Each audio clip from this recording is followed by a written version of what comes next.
as a side character, destined to die at the hands of future villains. But those villains are just broken children fated to become the deadly sins. Knowing the story, he decides to change their future before they turn into monsters. He raises them, protects them, and secretly gathers legendary artifacts for himself. The funniest part, his mana is actually trash, but thanks to his strange divine magic, the entire kingdom mistakes him for an unstoppable mastermind. Can a weak noble survive while raising the most dangerous children in the world? The kingdom of the East will fall at the hands of the 5 great sins in 10 years. To prevent this, the protagonist, Alon, became their patron. He never thought things would turn out like this. He was an office slave, working 78 hours a week, and suddenly he found himself in the body of a nobleman from another world. Is this good? Well, in a way it is. In this world, he is illiterate and lacks any special powers. He can't even read a book. Shouldn't he have automatically learned the local language? He was fed luxurious and delicious meals and bathed by lovely maids. While bathing, a maid warned him that the young masters would return tomorrow, so he should go to bed early today. He didn't understand who she was talking about, and she explained, slightly awkwardly,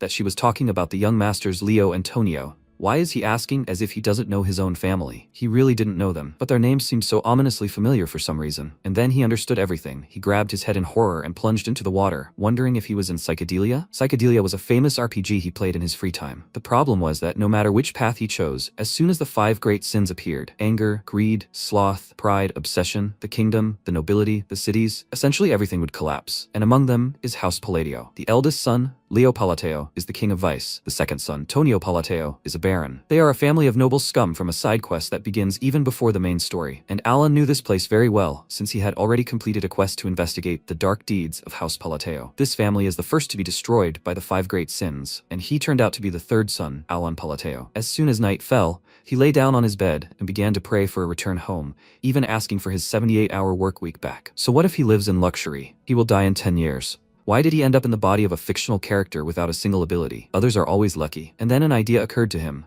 He has knowledge of what will happen in 10 years, and this makes him practically a prophet. So why doesn't he just prevent the fall of this world? And so, he decided to take on the 5 great sins in the name of a quiet, noble life. It will be easy as pie while they are still children, no abilities. 2 months passed. All this time he was looking for them. A knight named Evan came to him and reported to him that they saved orphans from an Eastern orphanage, which was actually a center for human experiments. And all this in the name of saving a girl named Utaya. MC nodded in satisfaction and said that he had a keen eye. He truly was a capable man. Evan looked away uncertainly and asked if that was a compliment. It just wasn't obvious from his face. Alon confirmed it and said with a forced smile that he was counting on him. The knight was very uncomfortable with his behavior, and MC, practicing his smile in the mirror, thought that he used to express his emotions openly. He felt as if the soul's rebirth had only affected his face, but Evan was still pleased with his praise and began to smile shyly. Evan is a rare character in Psychedelia. He remains honest and loyal despite all the betrayals. He hired him as soon as he met him. The knight asked thoughtfully. He said it was for the sake of saving a girl named Utaya, right? Now he understands why he needs it. Even for him, an experienced mercenary, she was an unusual child. When he saw her in the dungeon, he felt that she was so strong that he simply could not understand why she did not resist. Why didn't he bring her here? There is no point in keeping her there. Alan agreed with him. It may seem that he is simply neglecting her, but leaving her there is part of his plan. Utaya Bledia is an inhuman who will make a contract with an otherworldly creature for its power and become Wrath, one of the 5 great sins, to destroy hundreds of thousands of people. But she will not become Wrath if she grows up in a peaceful environment. He finally disarmed one mine, but he will have to come up with something to explain to Evan. He cleared his throat and said that it was not time yet. Evan was surprised and thought about his words, and he ordered him to make sure that no one talks about this and to provide them with sufficient funding. Then he gave him a letter and asked him to give it to Utaya, and he asked if there was something important in it. He replied that he just wanted to see how she was doing. He decided that he should at least somehow cheer her up since she had been through so much. Evan was dubious about this, but he didn't ask unnecessary questions and promised him to make sure she got it. After that, he mounted his horse and went to fulfill the errand, and MC, watching him from the window of his office, thought that he was not sure that this would really calm her down. At least, it was worth a try. The real purpose of the letter is to insert the phrases that the Archbishop said. This prayer will help grant peace to the inhuman. Sin of wrath, be calm. Anguish of the shadow, clarity of the light. One worth, one binding. And other phrases like that. During the development of the Sin of Wrath storyline, Utaya will awaken and kill him, saying that he was too late. In the game, all attempts to calm her fail, and the battle begins. But now, perhaps it is not yet so late. He stretched and wondered if, since he had dealt with one goal, he should move on to the next. Of course, it was foolish to hope to befriend a monster because of some quote, but it might work, since they worship some deity from another world. It is difficult for him to understand how these sins think.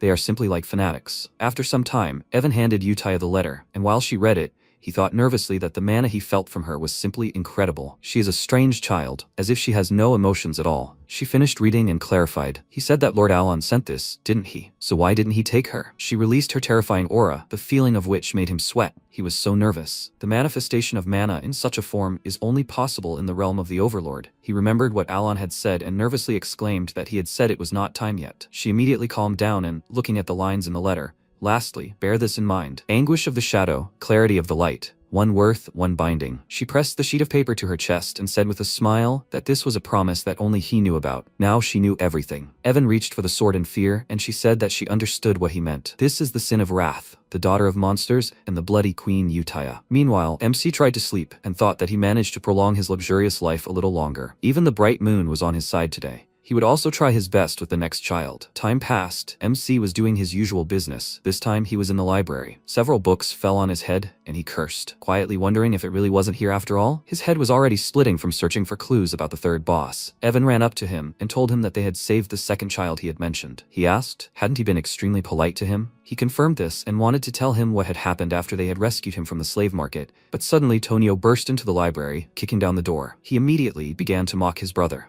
asking, since when had an ignoramus like him picked up books? He heard that he was learning to read and write. He ignored him and patted him on the head, ordering him to answer. He thought that he was always pestering him, and how had the old Alon tolerated him? He would have been glad to answer, but it was better not to. He immediately bowed his head to him and said that he saw that he needed the library now, so he would leave right now. Tonio put his foot on his head and pinned him to the floor, telling him to know his place, and suddenly a knife flew past his face and pierced the screen next to him. It was Leo, he exclaimed in displeasure. What's all the noise here? Tonio was about to answer him, but he said that he didn't want to quarrel so early in the morning, so he should get out of here. Tonio walked up to him and said with a smirk that he told him to leave his manners at the library threshold, and he in response pressed the dagger to his neck and said that he smelled of powder, so he should leave while he was still in one piece. MC, meanwhile, quietly crawled away. The Palladio house didn't last long in the game, but they are much stronger than he thought. Basically, his vile brothers are squabbling for the place of the head of the family, a major figure in the criminal underworld, the king of vice, and the head of a huge cartel, a baron. For his own sake, he shouldn't mess with these two. So, while they were busy with each other,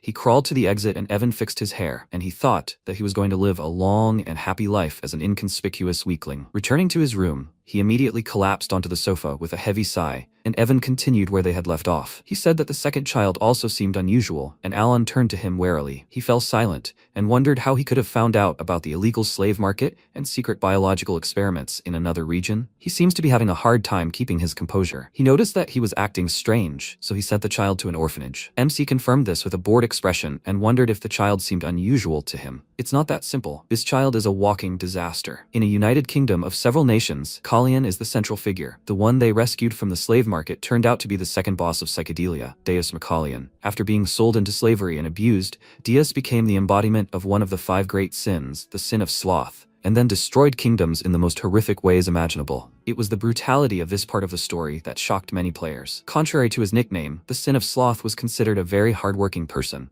which is why he told Evan to treat Deus with the utmost politeness. He said that the reason he sent the child to the orphanage was simple. It was not the time yet. Evan noted that he thought so the letter he sent to Uttaya was about a second child? Alon remembered the contents of the letter. He told her how his brother had teased him and only mentioned that child at the end, and replied that he had not only told her about it but also chatted with her for a while. He told her to take care of a sick child he had sent to her, and Uttaya did so. While the other children ran and played among themselves, he hid in the shadows. She approached him and told him that he was broken. She noticed his scars and asked if they were just marks. It was a black goat, wasn't it? And yet the great moon had chosen him. She congratulated him on this. She spread her arms out to the sides and solemnly told him to feel the power he had been given and to unleash his potential. She extended her hand to him and said that if he faithfully followed her orders, he would exact his revenge. Her words had an effect on the boy.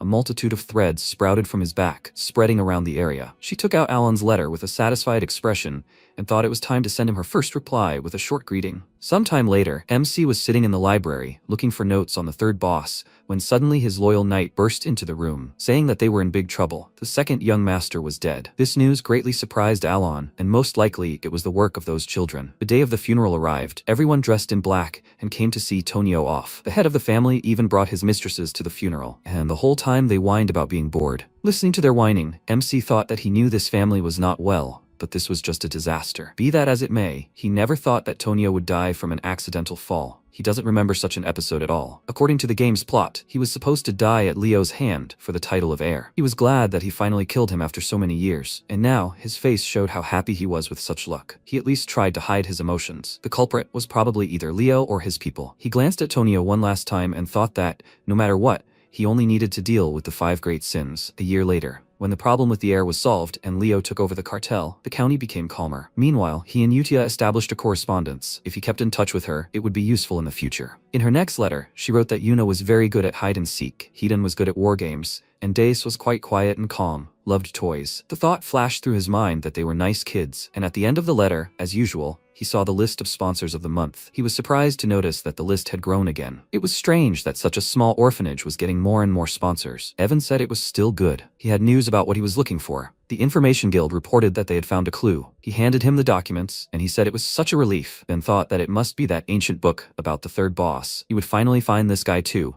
Everything was going very well. Such a quiet evening today. But if only it were so. That same evening, Leo's men went to the powder distribution point on business, and when they left the building, one of them said that Politeo's eldest son was quite generous, never stingy with rewards. His friend agreed with him. Their organization now had several hundred people. And then they saw something terrible. All their people waiting outside were dead, and the only survivors, right before their eyes, turned their blades on themselves with terrified screams, as if they were doing it against their will. And that guy's partner suffered the same fate. He pulled out a blade and pointed the tip at his own neck, and then they all stabbed at the same time. Dace, hiding in an alley, finished off the last one with his threads, and Utaya approached him, saying that she enjoyed today's puppet show. It looks like they have more to tell. Dace asked, "Does this make sense?" She asked in response, "Does he really feel sorry for them?" He told her that it is not so. They just use people to make illegal substances. He does not know if this has anything to do with his revenge. She waved her hands and said with a smile that, of course, it is all connected. This is the foundation they will build for his return. Can they really allow this place to remain so wretched? He told her that he understood everything, after which she used magic and transported them to the sky above the city, saying that everything will be as he wishes. And then they crashed into the square and left,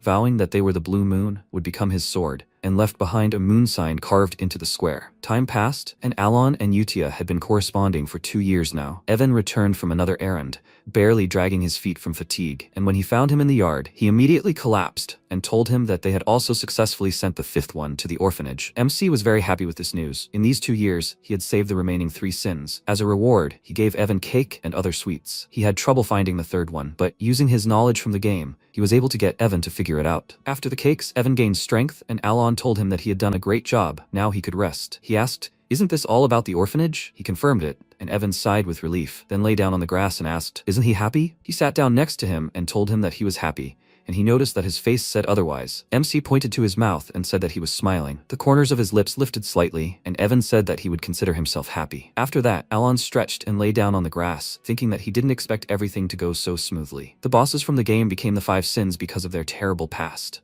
Even knowing their lives before becoming sins, the chances of saving everyone in time were simply negligible, and he was afraid that he would save them when they were already broken. He asked Evan how things were at the orphanage, and he, handing him the letter, answered that, as usual, everything was fine. Before, they looked like soulless dolls, but now they had become much more alive. MC said that in this case, they would not need a separate caregiver, and then opened the letter. He didn't think Utaya could do so well. Is it because of her upbringing, or is she so attached to the orphanage because of her past? She definitely won't like it if he interferes. He noted with puzzlement that Utaya was a very good girl, and Evan crawled closer to him and peeked at the letter, asking if there was something important in it. Utaya wrote that everything was fine, some of them were starting to behave better, and he didn't need to worry about them at all. She also asked him not to worry too much about the other children. He imagined them having a fun time and said that he was glad that they seemed to be doing perfectly well. Looking at how well they were growing, he realized that the environment is truly the most important thing. Evan asked when he was going to meet the children. He always says that the time will come. He looked away, not knowing what to say to that. In fact, he was not going to meet them, ever. Maybe he should get closer to them, but in the game they had such personalities that he didn't really want to communicate with them. Perhaps it was because of how brutal the process of turning them into sins was. He wasn't so scared now that he'd saved them before, but he was still scared. He He told Evan that he might meet them in 5 years, and thought that, whatever the case, he needed skills to protect himself in this world. Luckily, magic required talent, and this body was perfect. He continued training, and Evan asked if he'd heard of the Blue Moon. Without looking up from his magic, he told him that he'd never heard of it, and he told him that it was an organization that had recently become famous for hunting down criminal gangs. He remarked that fighting evil was quite commendable, and thought that he hadn't heard of them, so he was sure they would disappear soon. Evan suddenly ran his finger near his neck and stuck out his tongue, ominously saying that he had heard that they even kill nobles. He thought he knew about them. Immediately after this, Alan asked him to sleep next to his room from that day on. Night fell, and Utaya gathered everyone in the room to hear the Blue Moon report for this week. What's in the north? The sin of pride, Solon said that she brought the heads of all the slavers. She began jumping around the room joyfully, telling them that they didn't even realize who she was. She said she would let them live if they guessed the color of her eyes, but they couldn't. The sin of greed, Renee calmly reported that the bodies were burned. The sin of obsession, Raydan said that the South was also finished. He dealt with the illegal human testing facilities and turned the idiots from Avalon into mincemeat. Utaya smiled contentedly and said that everything would be done according to his will. They exist for the sake of the Great Moon. Deus said that, however, they seemed to have a problem. She immediately turned a displeased look on him and asked, what could be the problem if everything goes according to his will? He asked, isn't the head of Avalon the eldest son of the Count in whose family he lives? When he was dealing with the South, he found a dangerous order. It seems the Count's eldest son was targeting His Majesty. He handed her a note, and the contents of it greatly angered her, making everyone uneasy. It said, after the Count's death, the time will come for Alan's poisoning, and she angrily squeezed the note in her hand, saying that she understood everything. 2 years later, Alan's father, Count Palateo, died. The official cause of death was listed as heart failure, but it was obviously an overdose. Leo and his knights began whispering about the Blue Moon's tricks. They attacked last night and beat everyone. After listening to the conversations, MC found out that the Blue Moon has become more feared. So, the Count's death, which no one mourned, passed in complete silence. And when Alan left, Leo looked at him suspiciously. Returning to his room, MC immediately began packing his suitcases, and Evan asked what he intended to do now. At this rate, the eldest son would become Count, and why did he need so many bags? Alan ordered him to pack his things. They were running away. Evan was indignant and asked if he was really going to leave. He began packing, and MC answered that they weren't exactly leaving, but going down to Rodmill. It was a small town south of Palateo, and that's where they went to avoid Leo's attack for the heir's place. When they left, he was unhappy because he hadn't yet had time to implement his plan. They had a quiet and peaceful life in that town, and so, 3 days later, they returned to Palateo, this time for Leo's funeral. Standing in front of the coffin, Alan clutched his head and sighed heavily. He can't believe he's back here. Did he die outside of the plot too? Why so quickly? So the blow was to the heart, but who could have killed him? He turned to the knight to find out the cause of death, and he immediately squealed in fear and begged him for forgiveness for looking at him. His worried comrade waved his hand, calling him over, and MC asked in confusion what was wrong with him. The other servants started whispering. Evan approached him, and he asked if he had found out anything. He confirmed it, and quietly asked if he was the one who made Avalon disappear overnight. Alan was completely confused by this news. He glanced at the servants, who were avoiding his gaze as best they could, and wondered what had happened. On the day they left for Rodmill, Evan asked if it wouldn't be better to go to the city. MC, with a stone face, remained silent. Rodmill was the endpoint of his plan. He needs to save the 5 great sins from their terrible fate and prevent the world from collapsing. Rodmill has nothing to do with the original plot, and the Palateo mansion is there too. It's the perfect place for a nobleman to live. You don't have to do anything there. He cryptically answered the knight that everything happens for a reason, and he said that he won't deceive him anymore. He always says that. He noticed that he had exposed him pretty quickly, and told him that he had decided so. They left the estate grounds, and Leo, watching the carriage, thought, should he kill him? It doesn't matter whether he's alive or dead. He was going to poison him anyway after his father's death. He said he was going to leave for the border, so now he had no reason to kill him. Is it because things with Avalon are going badly? He's just getting in his way. He called out to his subordinate, Alman, and ordered him to follow the carriage, and he asked if he wanted him to kill him. Leo turned to him in surprise and thought that Alman had never contradicted him, no matter what he ordered. So why was he suddenly asking questions? He sighed heavily and shook his head, reminding him that his job was to do as he said. Immediately after, a sharp sword pierced his chest, and he, with a painful sigh, asked how he dared betray him. Alman said that he enjoyed playing the confrontation. It was fun. The Alman working for Leo was actually Hedun, a member of the Blue Moon. He said that the Great Moon taught them the most important principles. The Blue Moon is that man's creation, and it must act according to his will. But if someone tries to harm the moon, they are free to act as they please. He drew his sword and struck again, after which he said that he was waiting for him to reveal all his cards. To think that it took him 2 years to decide on this. With his last breath, Leo said that his subordinates would never forgive him, and he said that now Avalon would disappear from this continent forever. What a pity. The Great Moon gave him a chance. After that he left, leaving him to die. Morning came. Alan woke up in a bed in the estate in Rodmill and was already very happy. This is a real paradise. He wakes up when he wants, eats what he wants. He can live the life of a real nobleman. When he was having fried toast for breakfast, Evan brought him a letter, and when he read it, he dropped a piece of toast from his mouth in shock. It was a notice of Leo Palateo's death and a request to return to the county. And so his heavenly life ended after 4 days, and he returned to the Palateo estate. He glanced at the servants, who trembled at just one glance, and wondered what was wrong with their faces. Evan asked, since when did they become afraid of him? MC was in shock.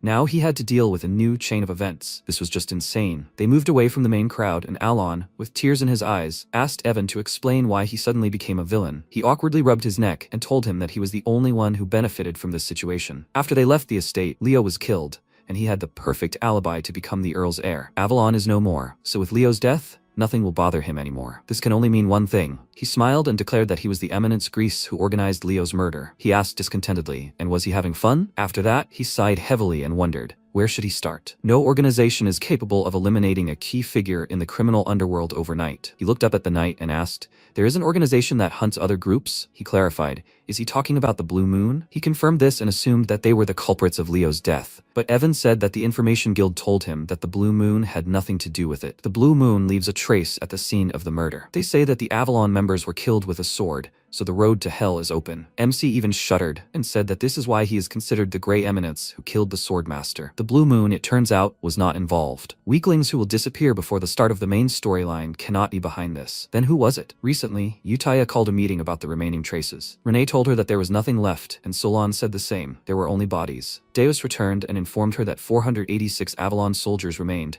and Radon, following him into the room, told the boss that as she ordered, he cut them all down. She smiled contentedly and said that everything was just perfect. And just like that, Avalon, a massive organization dominating the kingdom of Asteria, was reduced to dust in just 5 days. Radon said he didn't think the operation had been successful. He showed Utia the folder and said he'd found it on nobles affiliated with Avalon. The Duchy of Altia had close ties to them. She looked over the documents and glared at him, saying he knew perfectly well what she would say to that. The other Sins looked at her confidently, understanding her meaning, and Radon smiled and said he'd handle it quietly. She took a deep breath, calming herself, and asked with a smile, has anything leaked to the Information Guild? Renee replied that this matter was being handled separately from the Blue Moon, and Deus added that all guilds were the same. They called the assassin a hellish swordsman. Renee asked if she should continue monitoring their movements. Utaya confirmed this. This matter mustn't reach his ears. She said this many times already. They all know. Deus noted that the man's family attacked first, and she said that it wasn't an order. They are swordsmen, and they shouldn't act on their own free will. The Blue Moon should only work on orders. They must remember this, that man knows everything. They must never disappoint him. Deus frowned. He didn't understand this. Why would someone with such extraordinary abilities as Utaya feel anxious simply out of fear of being discovered? He told her he understood everything, all for the Great Moon. Time passed. Alon dropped a pile of documents on the table in tears, not wanting to deal with this anymore. After the funeral, endless work dragged on for a whole month. He was terribly busy. He just wants to laze around and eat.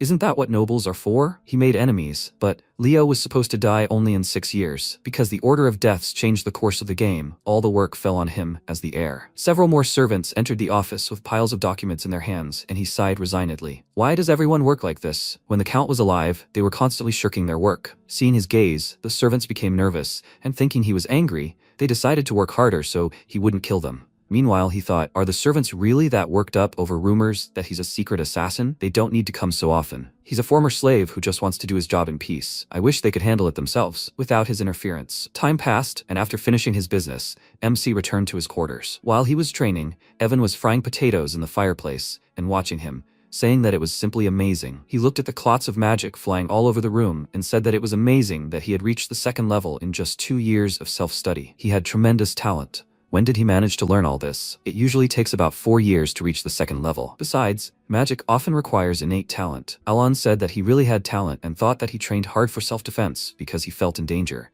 He needed to be able to precisely control his mana. But what good would it do if he did everything half-heartedly? He had already tried every kind of magic in this world. At first, it was exciting. He thought that if the plan worked, he would get rid of all the threats and then gradually learn more. But now, in a desperate attempt to save himself, he realized that his mana reserves were simply negligible. The magic evaporated, and he sighed sadly. Innate mana reserves are comparable to the weight class of athletes, and his mana reserves are very, very tiny, and no amount of training can fix it. If nothing helps him, there is one way. He sat down next to Evan and showed him the letter, saying that his invitation to the ball had finally arrived. Hearing this word, he became slightly interested. Soon the very day arrived. MC arrived at the ball, accompanied by his faithful knight. While Evan blushingly looked at the table with desserts, he sighed heavily and thought that he was so tired. This is an ordinary aristocratic ball in the southern kingdom of Astilia, a meeting for the nobility. He'll soon be a count. Maybe he should take the chance and make some connections. He straightened his clothes with a serious expression, and Evan approached him with a full plate of sweets. Connections with the nobility are important for a peaceful future, but everyone is simply wary of him. As soon as he tried to talk to someone, the nobleman immediately ran away in fear. After watching Alan's attempts to establish connections, Evan burst out laughing and told him not to be too upset.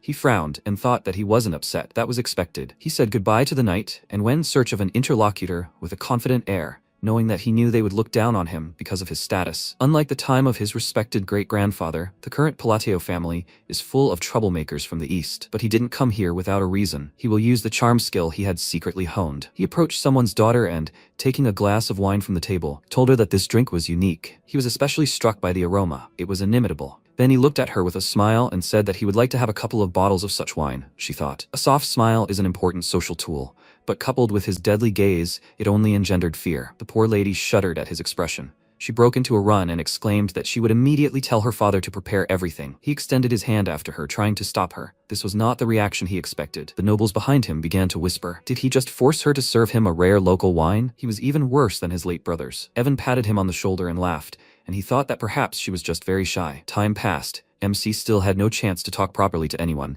and the number of his gifts only increased. He was given a luxurious horse from Palatine, citrus tea from Pina, metalwork from Villand, and the signature wine of Malentino. Alan was very annoyed because he simply wanted to study the wine. The Palatio family turned out to be much more notorious than he thought, and because of the rumor that he got rid of his monstrous brothers, he became someone everyone shunned. He glanced at the nobles gathered in a group and thought that his social life was ruined. He felt like he had become even more isolated from society. He became very upset and went alone to get some air, but he didn't notice that the lady had been watching him with interest all this time. Stepping out onto the balcony, MC sighed heavily and wondered, why did everything turn out like this? He was distracted from his thoughts by a girl's voice coming from behind the door. She politely asked if she could talk to him, and he wondered if someone was there, but who could it be? The door slowly opened and he saw a little girl standing in front of him. It was Laura, the third daughter of Duke Altia. His mood immediately sank, and he greeted her weakly, thinking that this explained a lot. The Altia family is one of the three main shadow figures of psychedelia.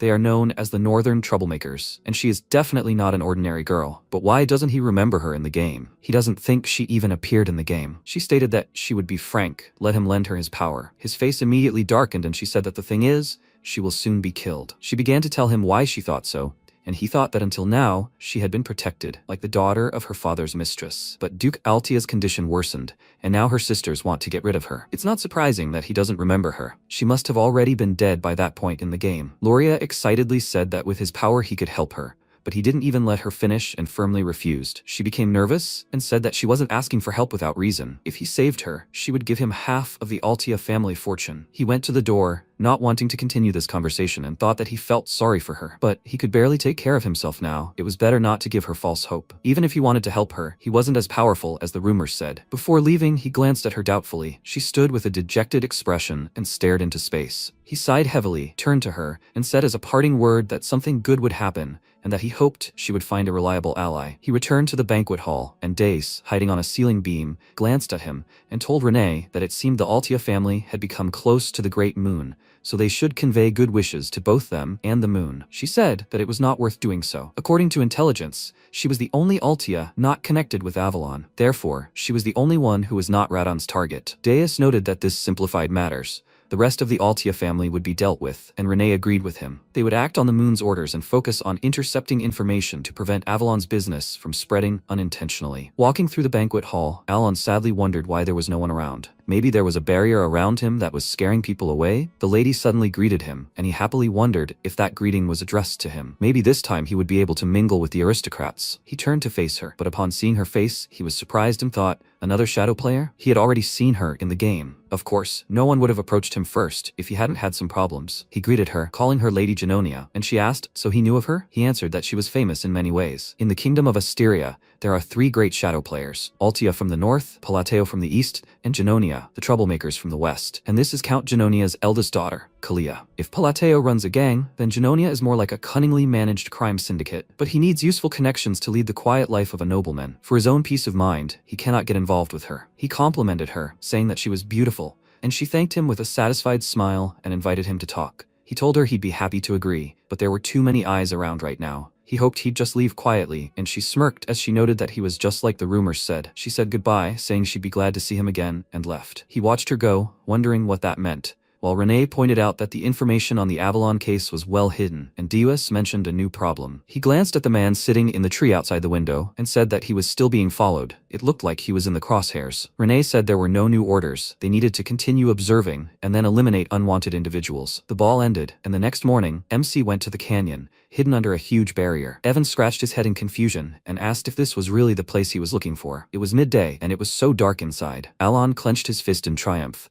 He had finally found it. This was his real goal. They entered the canyon, and Evan said that if this place turned out to be empty, he would probably just go crazy. MC told him that this time it was all serious. In the game, this place was easy to find. He had come so far south under the pretext of a ball only because of this labyrinth of whispers. If you solve the riddles in all 8 rooms, you'll receive a powerful artifact as a reward. He'd memorized all the routes and puzzles. Now it was time for him to use his skills. They approached the enormous gates, and he looked at them in delight. He never thought he'd see the entrance to the labyrinth in person. It felt completely different. Even though he'd played through this dungeon countless times in the game, Evan noticed that everything seemed artificial, as if someone had deliberately constructed this place. How did he even know about this? Still mesmerized by the scale of the place, he told him he'd been here often, and he asked, perplexed, what he'd said. Alon realized he'd spilled the beans, and with a creepy smile, told him he was joking, that he had his own loopholes. Evan nervously asked him not to joke with that expression, and then they went inside. Evan glanced at the multitude of bats on the ceiling, and the enormous stone hands swatting them like annoying gnats, nervously noting that if they got the riddle wrong, the things would collapse. MC ignored him and thoughtfully examined the sign in front of him, while he looked at it doubtfully,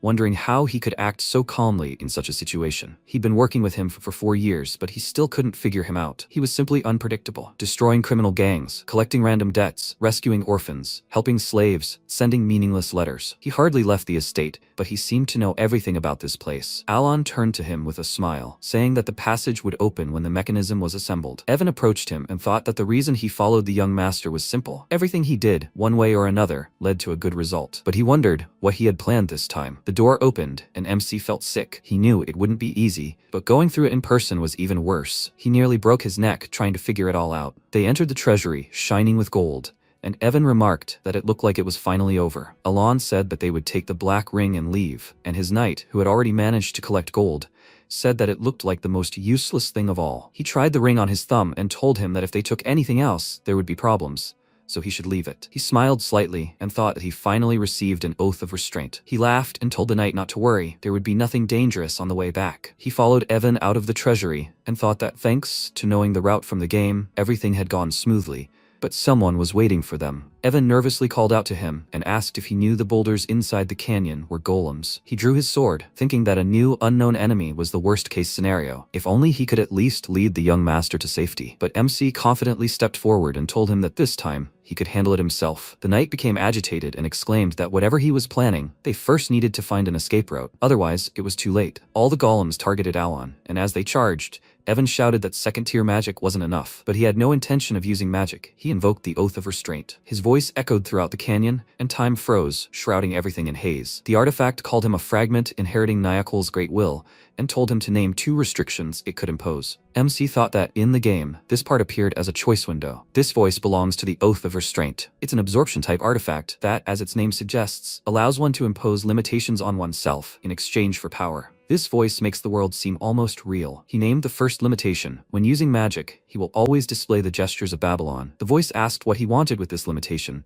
and he said he needed the power to bend the laws of the world. The artifact granted him this. For the second limitation, he placed his hands over his mouth in a special gesture and said that when using magic, he would utter the lines of Babylon. In exchange, he needed great power to become omnipotent against the foundations of the world. The artifact remained silent. He was confused and wondered if he'd made a mistake somewhere. After all, he'd even copied the exact skill icon just in case. By selecting both limitations, gestures, and words, one could achieve maximum magical attack. Thanks to multiple playthroughs, he'd memorized all the combinations from the game, meaning everything should work. The artifact bestowed this upon him, calling him a man who remembers the wishes and secrets of a forgotten god. It expresses grace to him, the heir of the will. Alon didn't understand what this meant, after which the ring disappeared, meaning the limitation had worked. The voice finally said that it would watch over him forever, after which time began to flow again. And just as the golems pounced on him, Evan rushed toward him, worried. MC used magic and thought the ball of light should have struck everyone down, but now it looked pathetic, even though he was using up all his mana. No matter how much he trained, this was his limit. It was time to test the limitations he had imposed on himself. He uttered the Babylonian cues, refraction and rejection, and sparks scattered across the canyon, reflected off the walls, and returned to him, creating a bright flash. The phrase, blue light, created a huge sphere above his head, and the combination of cues and gestures refracted the light and directed the spell at the golems. Seeing this, Evan's mouth dropped open in shock. Then the golems were struck by multiple bolts of lightning. After a few seconds, the light disappeared.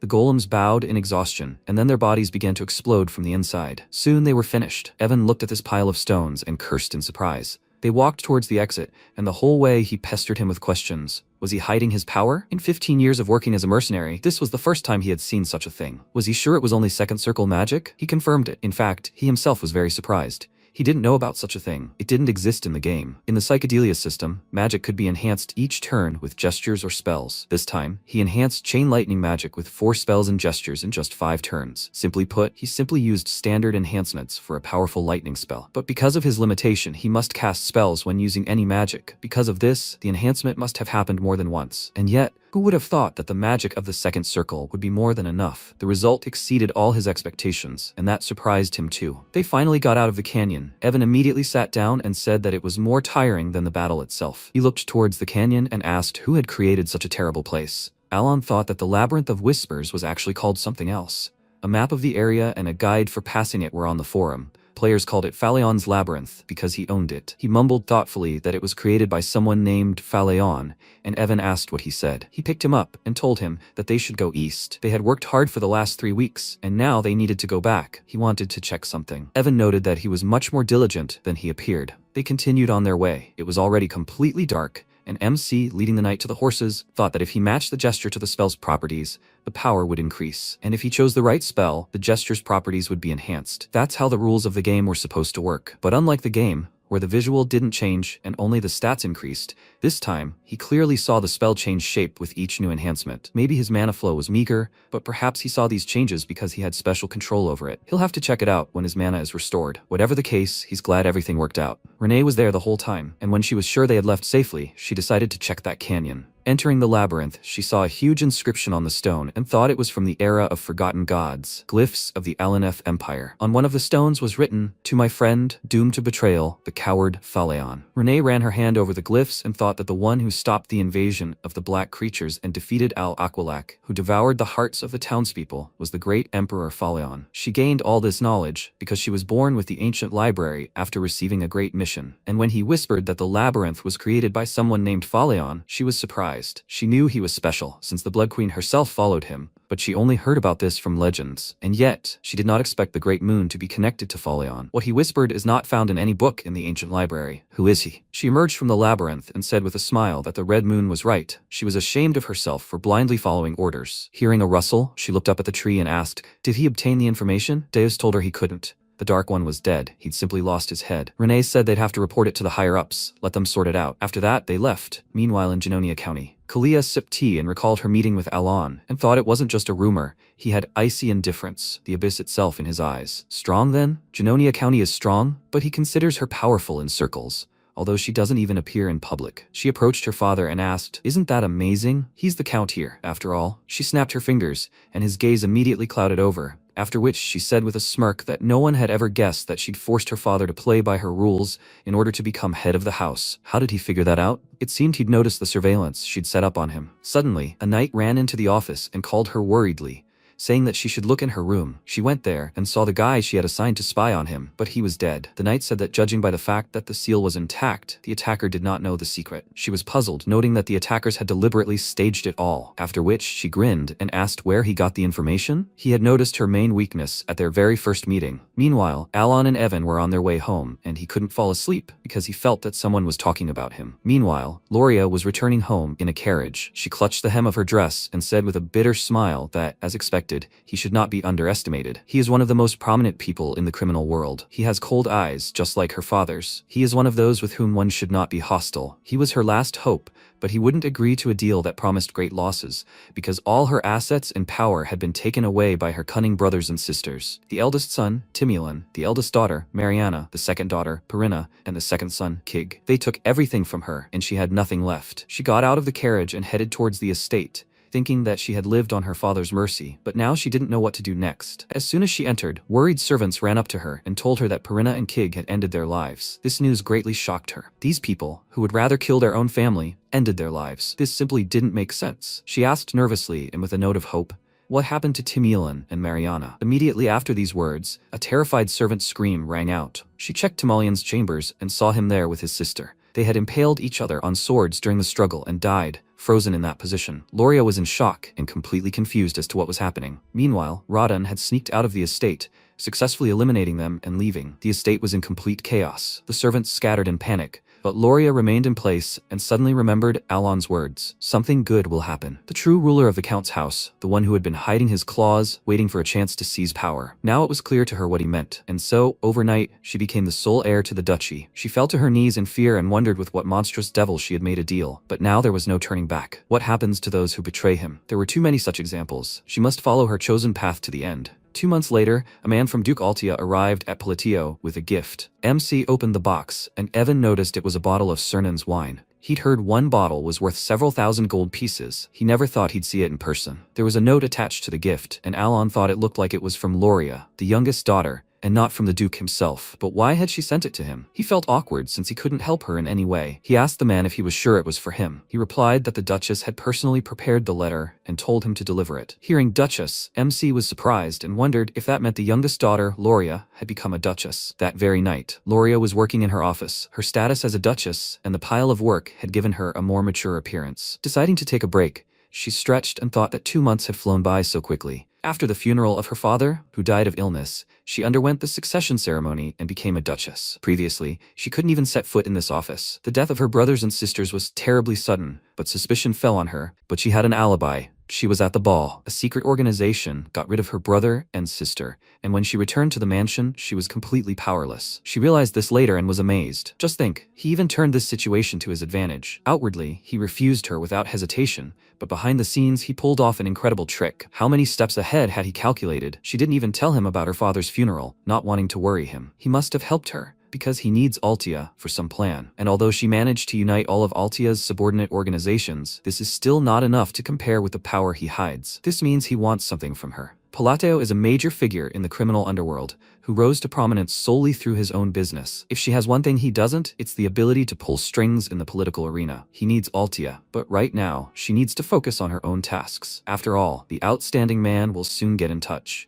and she hopes he liked her thank you gift. When Alan received her gift, he was very surprised. Loria was facing death, and now she's a duchess. Something is wrong here. A few months later, winter, 5 years before the beginning of the original story. Evan caught up with Alan in the corridor and called him young master, then asked if he should call him Count now. He answered that the succession ceremony hadn't taken place yet, but since a year had passed, the title was already his. He was despondent. He hadn't planned on becoming a count. The rules of the sweet life in Psychedelia: avoid a war of succession, settle in Rodmill, go on a gastronomic journey. But he will be enjoying the privileges of a nobleman to the fullest, and the work-life balance turned out to be better than he expected. Evan handed him the letter, and when they entered the office together, he asked if he had learned anything about Leo's killers. He answered that everything was quiet for now.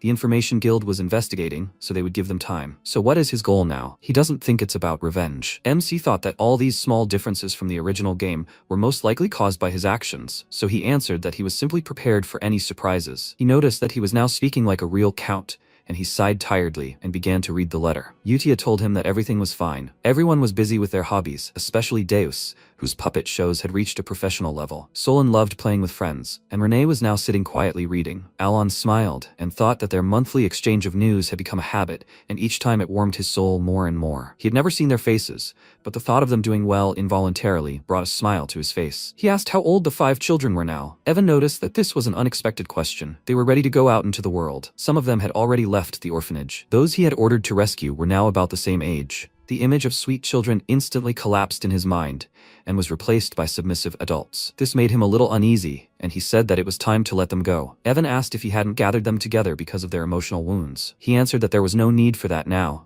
They had grown up, and for the sake of their future, it was time to let them go. He thought that he had taken enough care of them so that they would not awaken as mortal sins, so everything should be fine. Each boss battle had an overall plan, revealed through the narrative. Utia had a talent for faith, Davis had a talent for the sword, Renee had a talent for science, Solon had a talent for fighting, and Raiden had a talent for an apostle. If they applied their talents in the right areas, they would do just fine. This is just the perfect plan. He poured a pile of envelopes on the table and started writing letters, thinking that he should also prepare a gift for each of them. Later in the evening, he finished writing and joyfully exclaimed that everything was ready. Evan, who had already dozed off on the couch, immediately got up, took the letters, and went to the orphanage. MC wondered if he would get anything good from them in return when they grew up. Now the children can go out into the big world. After a while, they received the letters, and Uchiha called everyone together, saying that the orders had arrived, but this time he delivered them to each one separately. Everyone looked at the sealed envelope and thought about something. Uchiha said that first they should read the previous letters too, because his orders require special attention. Solan was very happy and asked if they could really read them. Previously, only she could read them. She replied that since he'd given each of them an order, it meant he'd decided it was time for them to see them. They read one of the letters, and Solan asked doubtfully, "Is that really an order?" Renee remarked that it sounded like ordinary chatter. Utia explained with a proud smile that he'd been disguising his orders as casual conversations from the start.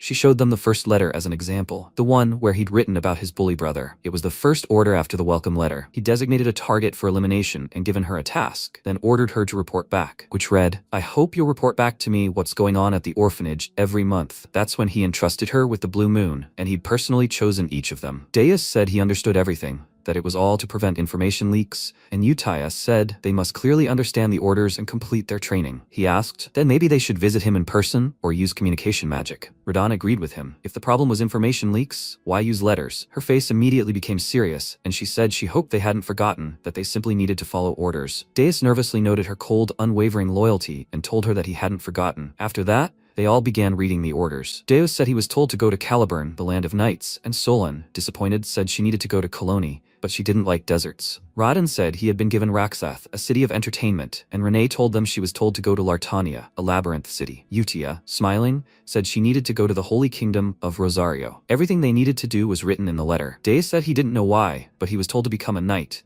and the others added that he also told them not to worry. The patronage would continue. He also told them where the gifts were. Whatever the case, they would find out everything when they reached their designated locations. Uchiha gave them one last thing to remember. Until he spoke first, they were not allowed to mention the name Blue Moon. The next morning, they left the orphanage and went their separate ways. 3 months later, Alon continued to study magic from books. He noted with annoyance that, as expected, there was no mention of magic or spells. He would have to experiment on his own. He turned to Evan and asked how the information gathering on Leo's killer was going, to which Evan replied that the Information Guild said there was nothing yet. He touched his chin thoughtfully. It seemed the butterfly effect had gotten out of control due to him saving the 5 deadly sins. Even Loria, who was supposed to die according to the plot, became the Duchess of Altia, and she is expanding her power and influence in the criminal underworld at a terrifying rate. He put the book down and suggested that Evan stop investigating. This is a case where ignorance is bliss. In this world, almost nothing can escape the Information Guild. If he tries to find out what he should, there can only be one result. If excessive caution leads to death, then it is pointless. After all,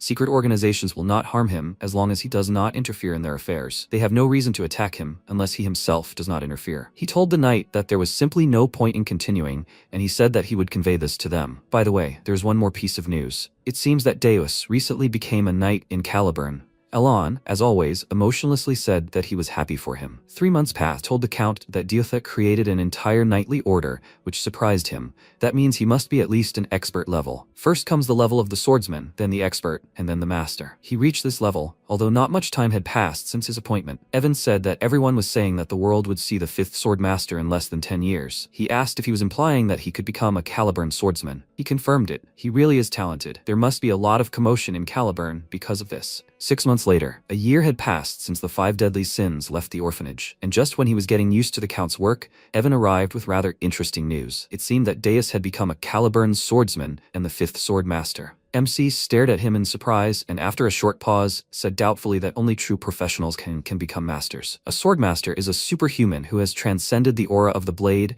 and discovered a unique ability called derivation. And he's saying that Deus is now a swordmaster? He clarified that he will become one soon. He hasn't yet acquired a unique ability, but the people still gave him the title of master. He had already defeated the 4th swordsman in a duel, but Caliburn had also lost its swordmaster to the northern barbarians. Alan noted with puzzlement that they had been fighting for over 10 years, and Evan said that mastering and mana control takes 15 years, while gaining a unique ability takes at least several decades. The first swordsman, Reinhardt, became the youngest master at 32. MC recalled his appearance in the game and thought Reinhardt was incredibly strong. Even with his talent, it took over 20 years, and a guy who didn't even know how to use a sword became a master. If he was only waiting for derivation, then he would soon surpass Reinhardt. He said that perhaps he would be able to use his skills sooner than expected, and Evan nodded. But when he glanced at the single letter he had received in these months, he said with annoyance that perhaps nothing would come of it. Evan waved his hand and said that he wouldn't, and he showed him the letter, saying that only Uttaya writes to him. Even after leaving for the Holy Kingdom,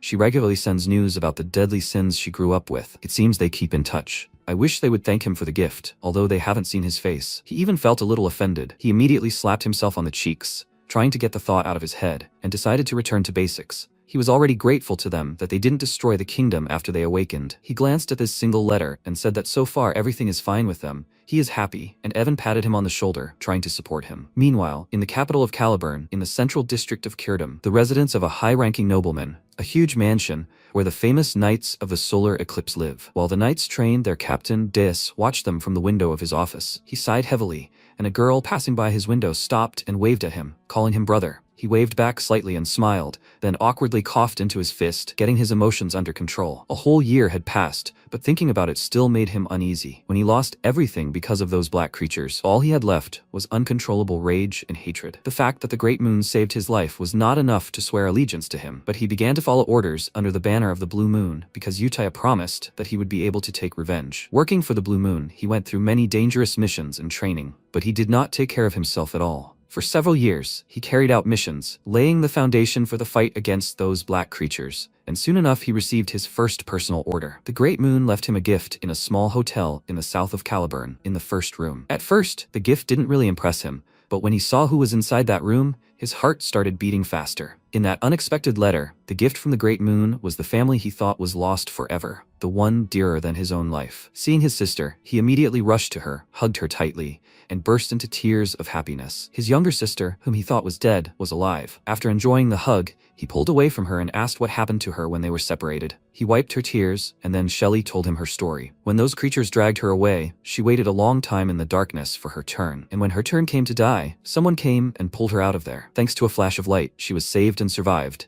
And a couple of years later, when she was almost sold to a slave trader, she was saved by a mercenary named Evan. And then, the sponsor sent her rare medicine. She went to the dresser and pulled out a note from Alon, which was attached to the medicine. He wrote to her that he would continue to support her, she would be safe, and that she should not worry about her brother either. She smiled, saying that she was so grateful to him for everything, and Days asked in surprise, was it he who protected her? He squeezed his shoulder and wondered how the Great Moon even knew about this. After all, he hadn't told anyone about his family, and Uttaya only knew that he had a connection with the Black Goat. And then he suddenly remembered Uttaya's words. He knows everything. The puzzle fell into place, and all questions disappeared. He didn't understand why Uttaya was so worried, but he turned out to be the fool. He remembered the incident at the ball, and judging by his words, he knew everything from the very beginning and was giving a hint to a child who had to survive alone. Noticing how lost in thought he was, Shelley called out to him, and he patted her on the head, thinking that he, his swordsman, had dared to show willfulness, but he had shown him generosity and mercy. After all, he lived only with hatred and a thirst for revenge against the Black Goat. The fact that his family survived was a priceless gift. Uttaya said that he, too, would soon understand why she had to follow him. She was not a mad fanatic and did not believe him blindly. The Great Moon commanded him to go to Caliburn and become a knight, and he must repay the debt. His goal is to become the strongest swordsman in Caliburn and gather his own order of the most skilled swordsmen. The knight who came to him tore him from his memories. He bowed to him and said that the time had come. Taking his sword, Deus walked along the lined-up knights and thought that this expedition would be the first step towards a solar eclipse. He didn't care what difficulties awaited them. He would wait for the day when he could express his gratitude and repay him properly, and he would prove it under the moon. The knights of the solar eclipse set out on a campaign against the barbarians. Time passed, MC rested in the estate courtyard and enjoyed the silence, thinking that perhaps the children had simply grown up. A breeze blew, and all his notes flew out of the books in all directions, and he immediately began to catch them, and then got to work. He made another note and wondered what was wrong with his handwriting. From now on, he needed to write more legibly. Returning from the labyrinth, he focused on studying the limitations. Refraction increases the instability of the prepared spell, increasing the radius of damage. Repulsion destroys the shape, affecting the transformation of the projectile. Blue light enhances adjacent magic, for example, lightning magic. The diffraction line provides penetration, meaning it deals critical damage. But it's important to follow the rules. Don't mix types, don't repeat, and use a maximum of 4 phrases. If you make a mistake, the spell is cancelled. He scratched his forehead in confusion and thought that with his mana reserves, he could only cast the spell once a day, which is why it had taken him so long to learn. In this world, the seals and phrases of Babylon had long been forgotten, so there was zero information, no records had survived. He had to research everything himself, and he even liked it, although he had only learned magic for self-defense. He decided to test the results of 2 months of experimentation and went out onto the lawn. After using the first gesture, the magic began to gather in one place. First, he needed to remove the focal point, then disrupt the balance and summon a lightning discharge. Saying the word fixation, he gathered it all into a ball, then compressed it to a smaller size and rift. Sparks raged and began to shoot in all directions. After that, there was a fleeting bloom, and a thick flash of lightning struck from the sky. This weak, worthless magic, using phrases, begins to grow, acquiring a specific target. He glanced at the result and noted that the order also mattered, because when he used rift first, nothing worked. Suddenly, a surprised female voice rang out behind him. Lady Genonia exclaimed that this couldn't be true, that this was the magic of the beginning. She froze in shock, and Alon looked at her in bewilderment, wondering why she was here. Her assistant exclaimed that this was the magic of the beginning, which meant he was at the level of a 7th circle mage. MC felt uneasy, since this was the penultimate level of power. After this, the guests were led to the Count's reception room. Kalia had come here for 2 reasons. First, to learn the intentions of Count Palateo, who holds a trump card capable of dealing a crushing blow to Genonia. Second, she wanted to use magic to assess the strength of the organization that had absorbed Palateo and was now protecting it. But instead, she saw something amazing, and that arrogant mage who came with her was right now sitting and trembling with fear, waiting for the Count. Biankel is a 5th-rank mage, expelled from the tower for inhumane experiments. He is capable of easily destroying an entire division of soldiers. Even with her, his longtime patron, he always acted arrogant. But now he exudes genuine horror. She had never seen him like this before. Could it be because of that magic? Finally, Alon arrived. She immediately came out of her thoughts and looked at him, and he asked what brought them to his estate. The first thing Kalia did was apologize to him for the sudden visit. She really wanted to see him. He said he wouldn't hold it against them, but he wanted to clarify something. What he used wasn't the magic of the beginning. If we were to assign a rank to his magic, then he was only in the 2nd circle. They should have felt it, but that magic has no real use. Unfortunately, it is good for neither defense nor offense. The 2 took his words as a threat that they should keep what they saw to themselves. Biankel nervously said that it seemed like he really was mistaken, and Kalia was surprised that he was so polite to him. MC felt relieved and asked,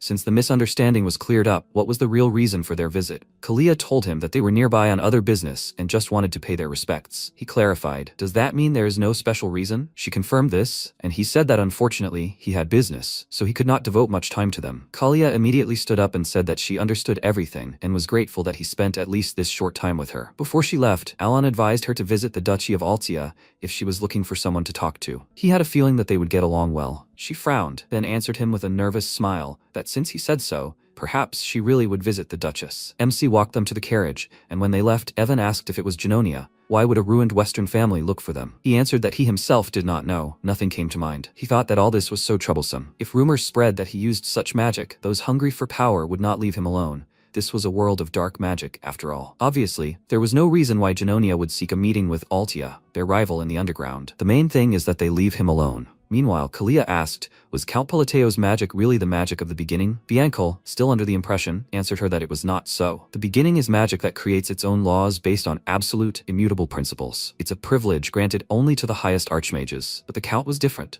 He himself had destroyed the foundations. He had overturned the unshakable principles, activated lightning, and torn all the foundations apart. But even after all that, he had still materialized magic. It was an inexplicable miracle, but the most important thing came later. He had summoned a forgotten god. Remembering the creature's gaze, he immediately clutched his head and said that he needed to stop thinking about it.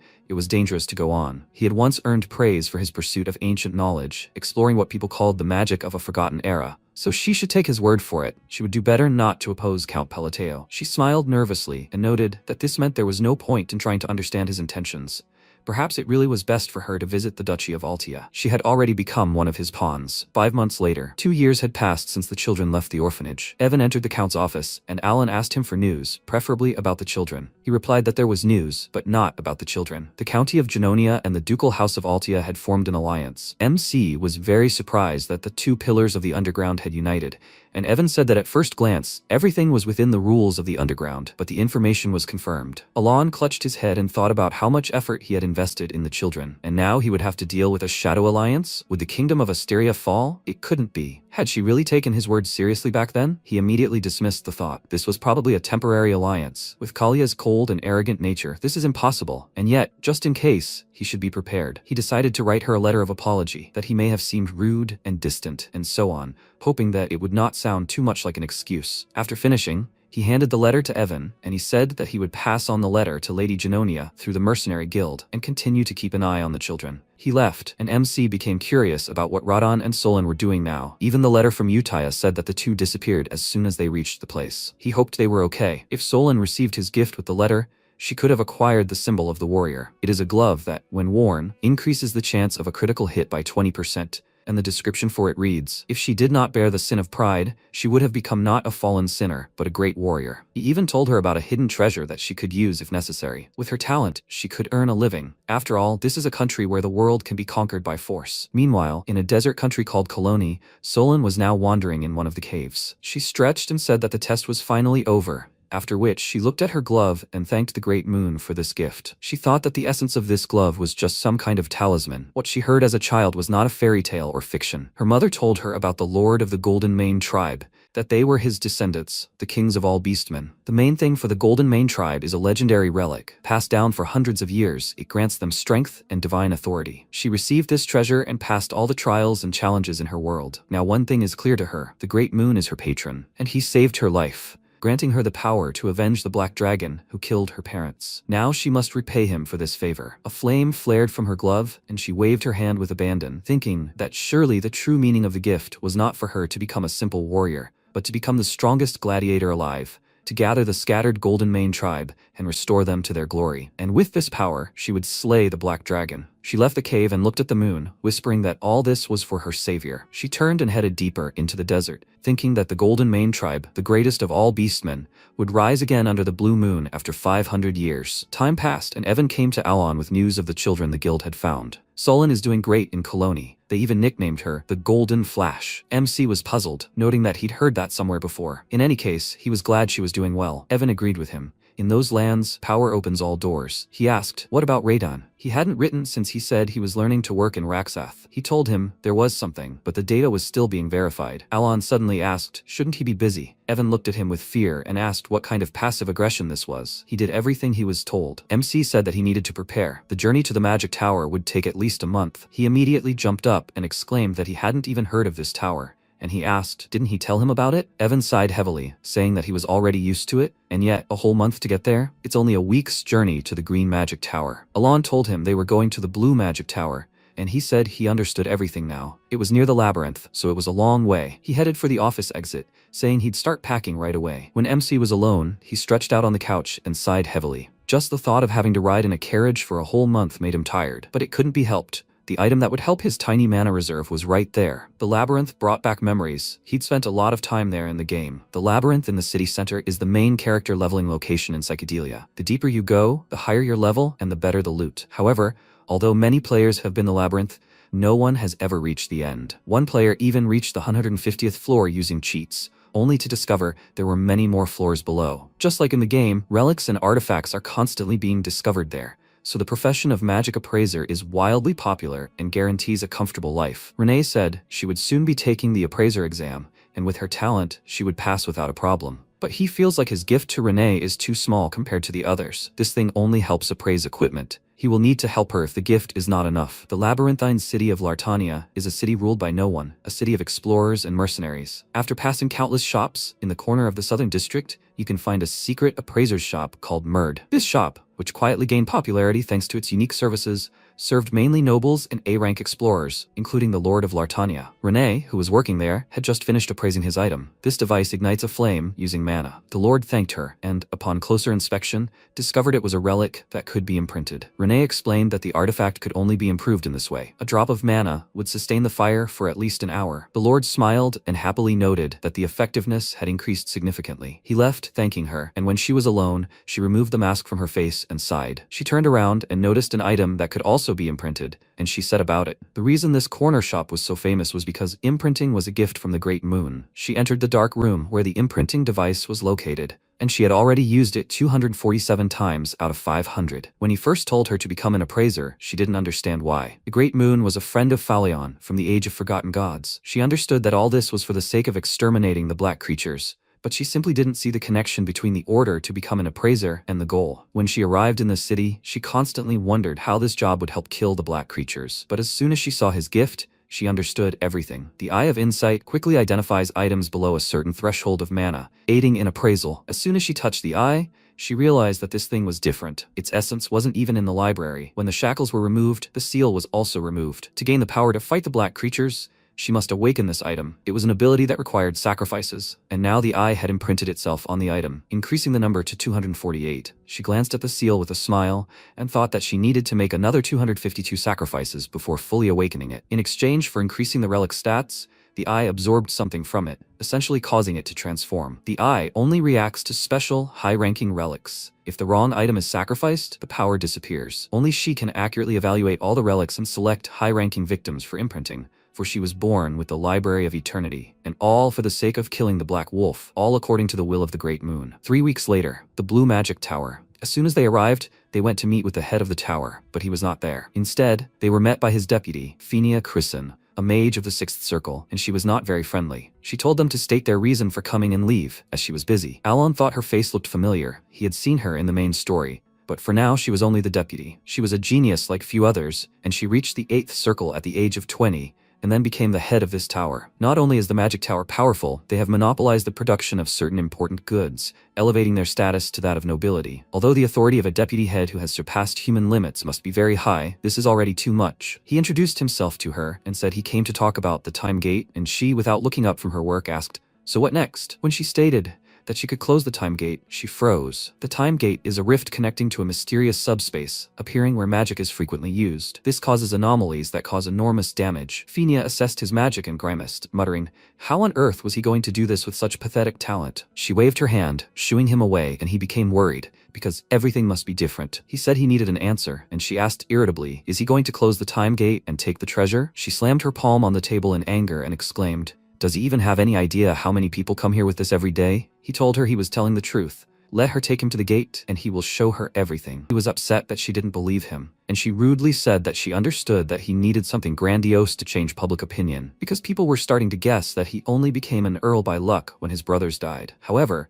that didn't mean he could come here and make a fuss. Her terrifying magic instantly filled the entire office. MC involuntarily took a step back and thought, are such rumors circulating? Maybe it's because he used to live a relatively quiet life? She looks like she's always busy, but surprisingly well informed about all the news. However, she's too scary. Evan whispered in his ear that she had an amazing magical aura, and he thought that he was desperate, so he needed to do this. He went to her and said that if he couldn't close the time gate, he would give all his possessions to the magic tower, and she called it all nonsense. He stated that if she wanted, he could swear an oath. It's a pretty good offer, isn't it? She was hesitant, but she still agreed. After that, she led him to the room where the gate was and reminded him that, as promised, all his wealth would become hers as soon as he failed. He confidently told her that this would not happen, and then opened the doors, and she thought it was the perfect moment. She wondered if he would turn out to be a new recluse or just a good-for-nothing lucky person. After listening to him for a while, she was convinced that he was closer to the latter. Despite first impressions, he has a tiny reserve of mana and a slightly above-average ability to sense energy, a talent on the very border of the second circle. What is he going to do with it? The truth is, There's no need to close the gate. In 3 months, they would disappear on their own, discarding the relic. That would be the end of it, and no mage capable of closing the time gate would ever appear. However, the time gate in the blue magic tower continued to rage for over 2 years. The two of them approached the gate,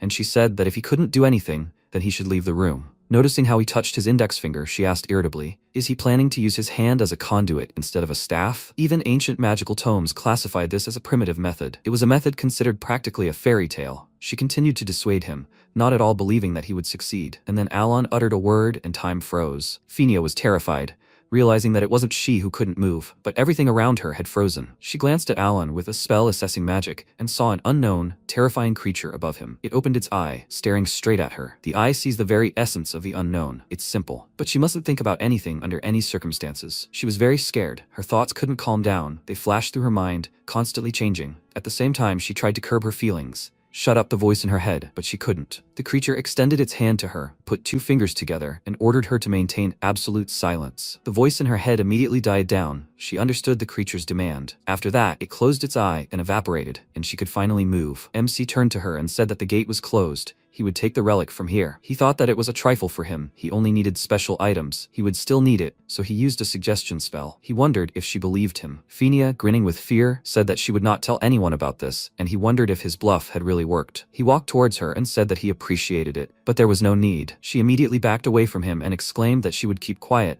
She would not tell anyone. She knew how to keep a secret. It was true. He did not understand why she was suddenly so agitated, then returned to Evan and said that they were leaving. Phinia caught up with him and excitedly asked him to wait. She showed him the mana potions and said that she had brewed them all herself. Let him take them. He took 1 vial and thought that these were high-quality potions, and she asked if he liked everything. He was surprised, because a couple of vials cost as much as several lower-rank artifacts. He was afraid to even think about the price. She was so grateful that he closed the gate. She became very nervous and returned to his request, promising him that she would keep quiet. She excitedly snapped her fingers and exclaimed, maybe she should take the mana oath? He was confused, as he hadn't thought such a trifle required an oath. He realized she'd misunderstood something and was about to explain everything to her, but she cast spells and magical chains immediately bound them both, imposing an oath, after which the poor, frightened girl said that she always keeps her word. He didn't do anything else. He couldn't resolve this misunderstanding. So, in the Blue Tower of Magic, he received the coveted relic, 5 potions, and an oath. They went back to the county, and Evan looked at the bracelet and asked if this was the treasure from the gate. He had gotten it with difficulty, but it looked easier than he thought. Did it even work? He answered that, in any case, he needed this thing. He smiled slightly and thought that this was the seal of the unholy.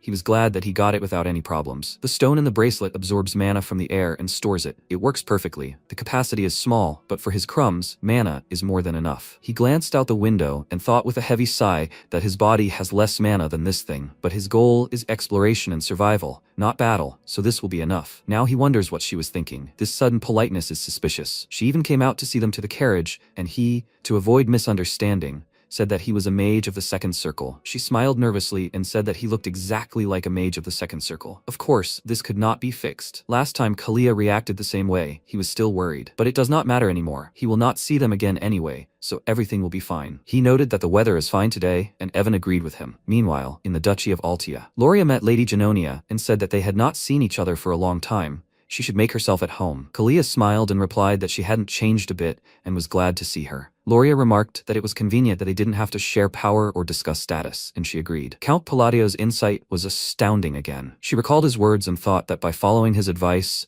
she had quickly grasped his true intentions. During their conversation, they both realized they were inferior to Pallatio. In any case, this alliance was created by Count Pallatio's will. Since the struggle for power is meaningless in the face of an absolute leader, Genonia and Altia became close allies. Loria said the meeting was scheduled for next month. What was the purpose of her visit today? She replied that the Count had sent a letter, using her visit as a pretext. She placed the letter on the table, and Loria read it. The letter spoke of noble families and how they didn't have many friends among them. Kalia said it looked like a simple letter of apology, but Loria understood everything without her saying it. There must be a hidden meaning. Kalia smiled slightly nervously and suggested that she discuss it. They began discussing the line where he talks about having few friends, and the conversation turned to the faction of royalists, aristocrats, and others. And they concluded he doesn't like either aristocrats or royalists. Does that mean he wants to kill them all? Loria noted that they should think rationally, and Kalia agreed with her. Then he wants to remove the current nobility and establish a new regime. That's the conclusion they came to together. Loria sighed wearily and said that now she understood everything. He was simply interested in Altia's prestige. If the hegemon of the West is with him, then of course. Kalia agreed with her and they decided to discuss the plan. Meanwhile, in the Blue Tower of Magic, the tower's lord finally returned, and his second-in-command told him about the closing of the gate. He was surprised and asked her to tell him everything in more detail, but she wasn't particularly eager, so the pieces of the crazy puzzle accidentally fell into place. At this time, the Count decided to take a break, but suddenly he coughed while eating, and Evan asked if he was okay. He told him that he choked on a sweet potato and took the water from Evan's hands, saying that it was still delicious. He wanted to hurry home. It was time for a letter from Utia to arrive. At this time, she was in the Holy Kingdom, serving as a nun, as the Great Moon ordered. What did Phineas say when the Master of the Tower and also her teacher returned? Cillian Micardo, a mage of the 8th Circle, looked into the office in search of his student and said that he no longer felt the gate. What happened? Phineas looked at him with a devastated look and said that she had finished the work he assigned her. Seeing his student in such a state, he became worried and wondered if something serious had happened. She wasn't even angry at him like usual. He approached her and asked what had happened, but she no longer answered him. Ever since she had become Deputy Tower Master at such a young age, thanks to her talent, her arrogance and frivolity had skyrocketed. She always brought poor newcomers to tears. However, he had no intention of correcting her character, because she was sincere about magic. As soon as she reached the 7th Circle, she would immediately realize the futility of her achievements and become more modest. The situation was rather strange. He laughed awkwardly and said that his business trip to the north had been delayed this time. Had she had too much work in his absence? She clutched her head, then raised her tired gaze to him and told him about the gate. He asked if she couldn't give details because of her oath. She told him that, in fact, there wasn't much to tell. That was all she could say. He patted her head with a satisfied grin, thinking that she had been subdued by incomprehensible magic, or rather, by the magic of the beginning. Was she so frightened that she didn't even fight off his hand? He was very interested in this Count Palateo from the Kingdom of Asteria. A month had passed since returning from the Blue Tower of Magic. Having received the Seal of the Unholy, Alan had seriously begun researching phrases, since he could now use magic more often. The rules for phrases had also been expanded. Using similar phrases could cause an overlapping effect. It seemed he needed to properly set up a certain phrase beforehand. He wrote down the rule and looked around, saying that perhaps there was a connection with the location and method of installation, but he wasn't sure. Evan approached him and noted that his magic was getting stronger each time. It hadn't been like 2nd Circle magic before, but now it was on a completely different level compared to a couple of months ago. MC glanced at the huge depression in the ground and agreed, saying that a normal gravity spell couldn't create such a crater. Gravity, 2nd Circle magic. Even at maximum power, it wouldn't be enough to crush someone to death. He thought. He imagined himself getting stronger. Maybe it wasn't an illusion? If there was a reason for the increase in power, it wasn't due to skills or phrases. Increasing magical mastery means increasing precision and understanding, and phrases are more like triggers that change attributes. He spent months studying the array of phrases for gravity, and lately he'd been alternating almost the same phrases. In the end, he discovered that the power only increases gradually as the structure optimizes. He said he must have imagined it, otherwise the numbers wouldn't add up. There's no reason for such a sudden jump in power. Maybe he's just in good shape. Evan said he brought him a letter from Utia. It had just been delivered. Alan thanked him and decided to go to his room and read this in silence. Evan asked if he had finished training yet. He answered that he could only cast magic 3 times a day now. Afterwards, he thought, since he had reached the limit, maybe this was a reward for the curse. What was the reason for the sudden increase in his magic? A curse is an Eastern ritual in which the caster sacrifices himself to cast a curse on another or himself. Under the influence of the curse, the target suffers a loss but receives a reward as compensation. There are no Easterners in his circle, so it is unlikely. Maybe he receives the energy of faith, but that's nonsense. He is the count of a small kingdom that even the criminal underworld ignores. He decided not to dwell on it. Sometimes it's better to ignore it and move on. It can't get any worse, right? The Holy Kingdom of Rosario, the capital of Rionel, a snow-white city where people worship the goddess of the moon and peace, Chironia. Utia was now in the Eastern prayer house. She was standing by the statue and praying, when a paladin named Rourke approached her and greeted her. She turned to him with a smile and greeted him back, and he thought that she was a nun of lower rank than a paladin and did not even wear the belt of holy grace. However, he was obliged to show respect. He bowed to her and told her that this time they saved 8 children and 25 adults in small villages to the east and west, all thanks to her. She said that it was all thanks to his good deeds,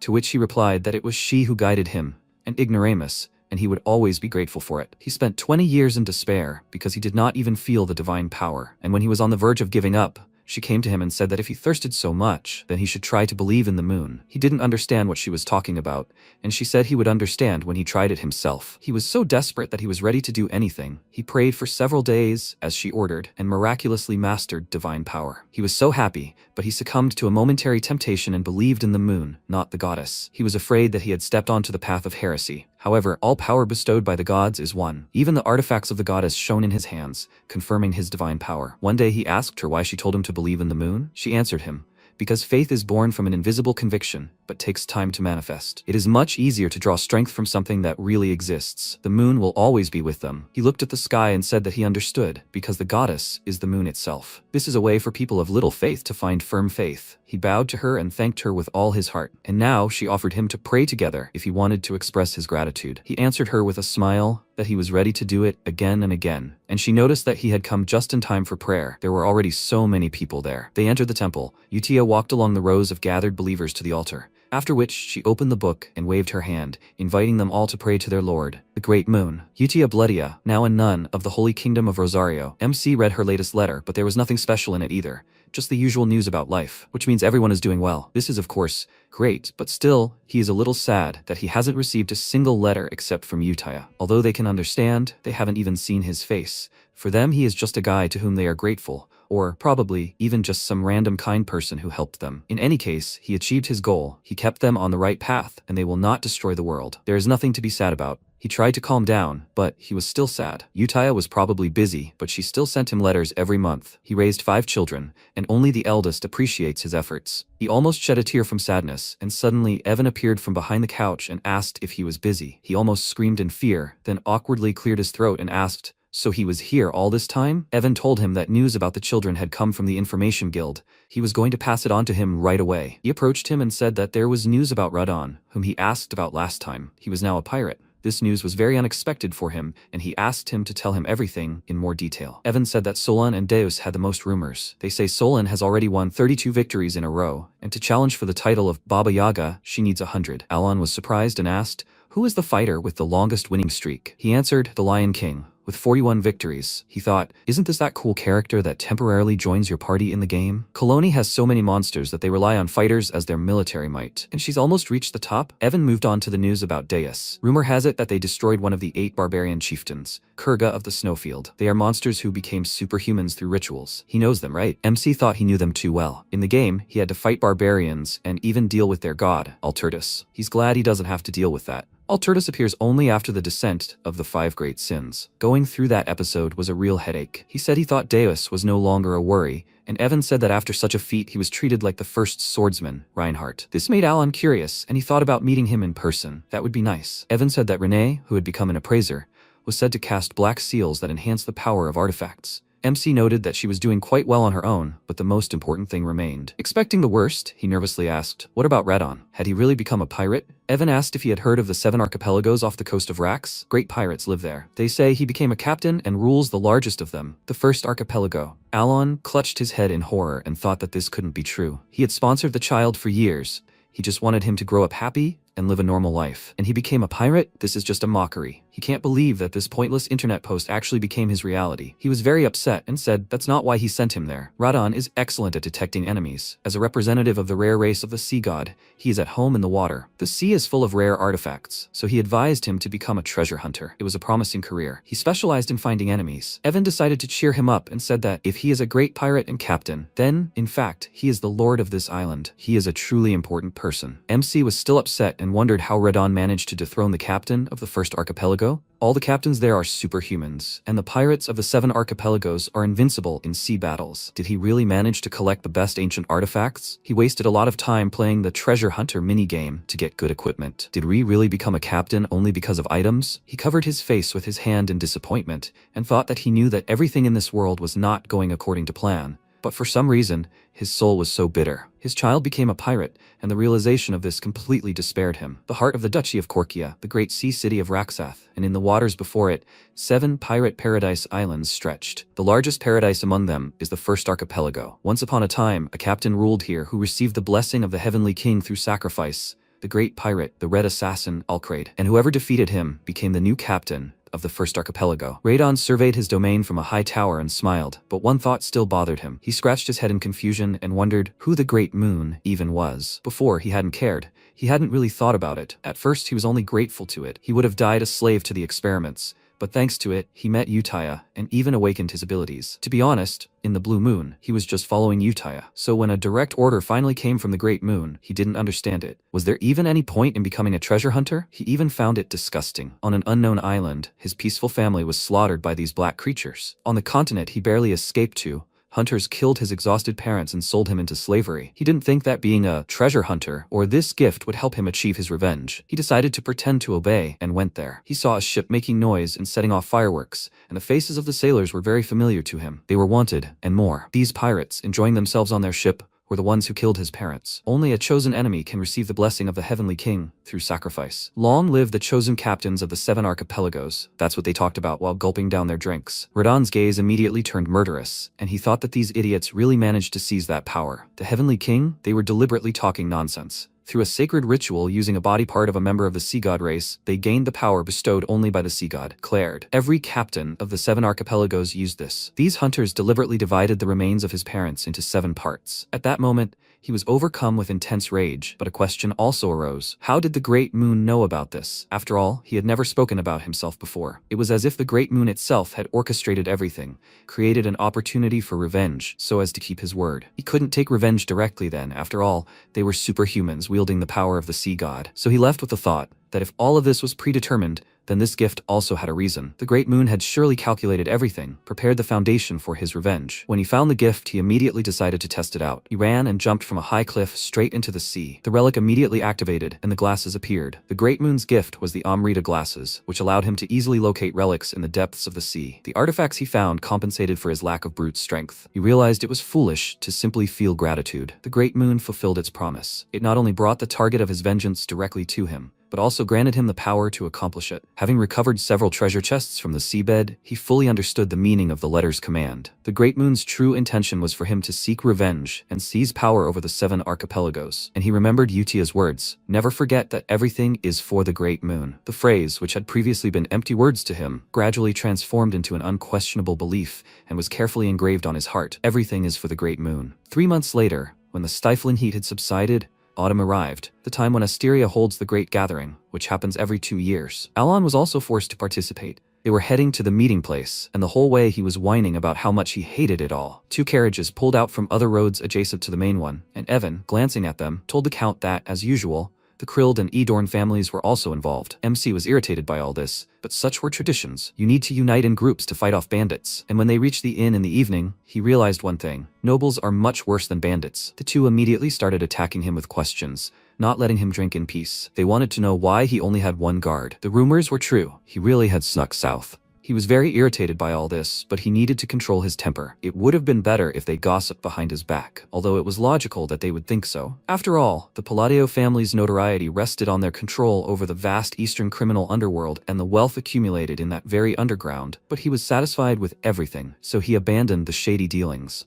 He already made a good living, and the underground was dangerous, so he didn't need it. And so today's eastern criminal underworld is teeming with small fry eager to fill the void, and the rumor that his title of Count had come to him by pure chance had become generally accepted fact. He already knew that he had turned into a lucky blockhead, although he used to be the brains of the Count, but he didn't think that they would insult him so openly. Aren't they a bit old to behave like this? The 2 continued to mock him about his financial situation, laughing loudly, and he thought that these guys were already crossing all boundaries. And then a thought occurred to him. They were Palateo's victims, right? Krild and Adorn were Palateo's errand boys, so they were taking out their old grudges on him. Although, what did he have to do with it? It reminded him of online arguments. He wished he could record it as a memento. Evan, as always, approached him with a plate of food and noted that they were still arguing. Alon decided to simply ignore them and asked where he'd been. He told him he'd stopped in the kitchen and gotten some roasted corn. He remarked that it looked quite appetizing, after which the 2 of them began to eat, and he thought that food was always divine, especially on such a quiet evening. The 2 began rhyming insults like rapping, but he continued to ignore them and said that the corn was quite tasty. Evan remarked that it would be better with butter,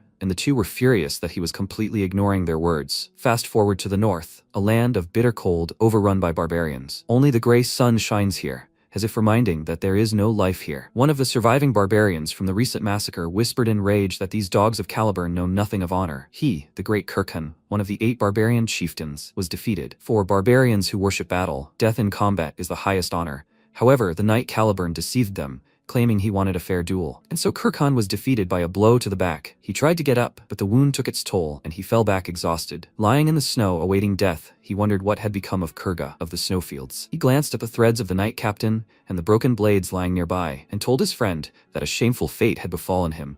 So shameful that he could not even close his eyes before dying. A voice suddenly came from the sky, calling Kirkhan brother, and telling him, to call his great name, the name he worshipped, his name. Kirkan wept tears of blood and quietly uttered the name of his god, Altertus, before plunging into darkness. But he had no intention of dying like this. He gathered all his strength and rose, calling out to the great god, Altertus. He dared to call his venerable name. Altertus, looking down on him from the sky, promised to fulfill his wish. Meanwhile, MC was still on the road. The tension did not subside, even as they rode to the gathering place. Even when other noble houses joined them, the mockery from these two did not stop, but he simply ignored it. All gamers know not to feed the trolls. Night fell, they stopped for a rest.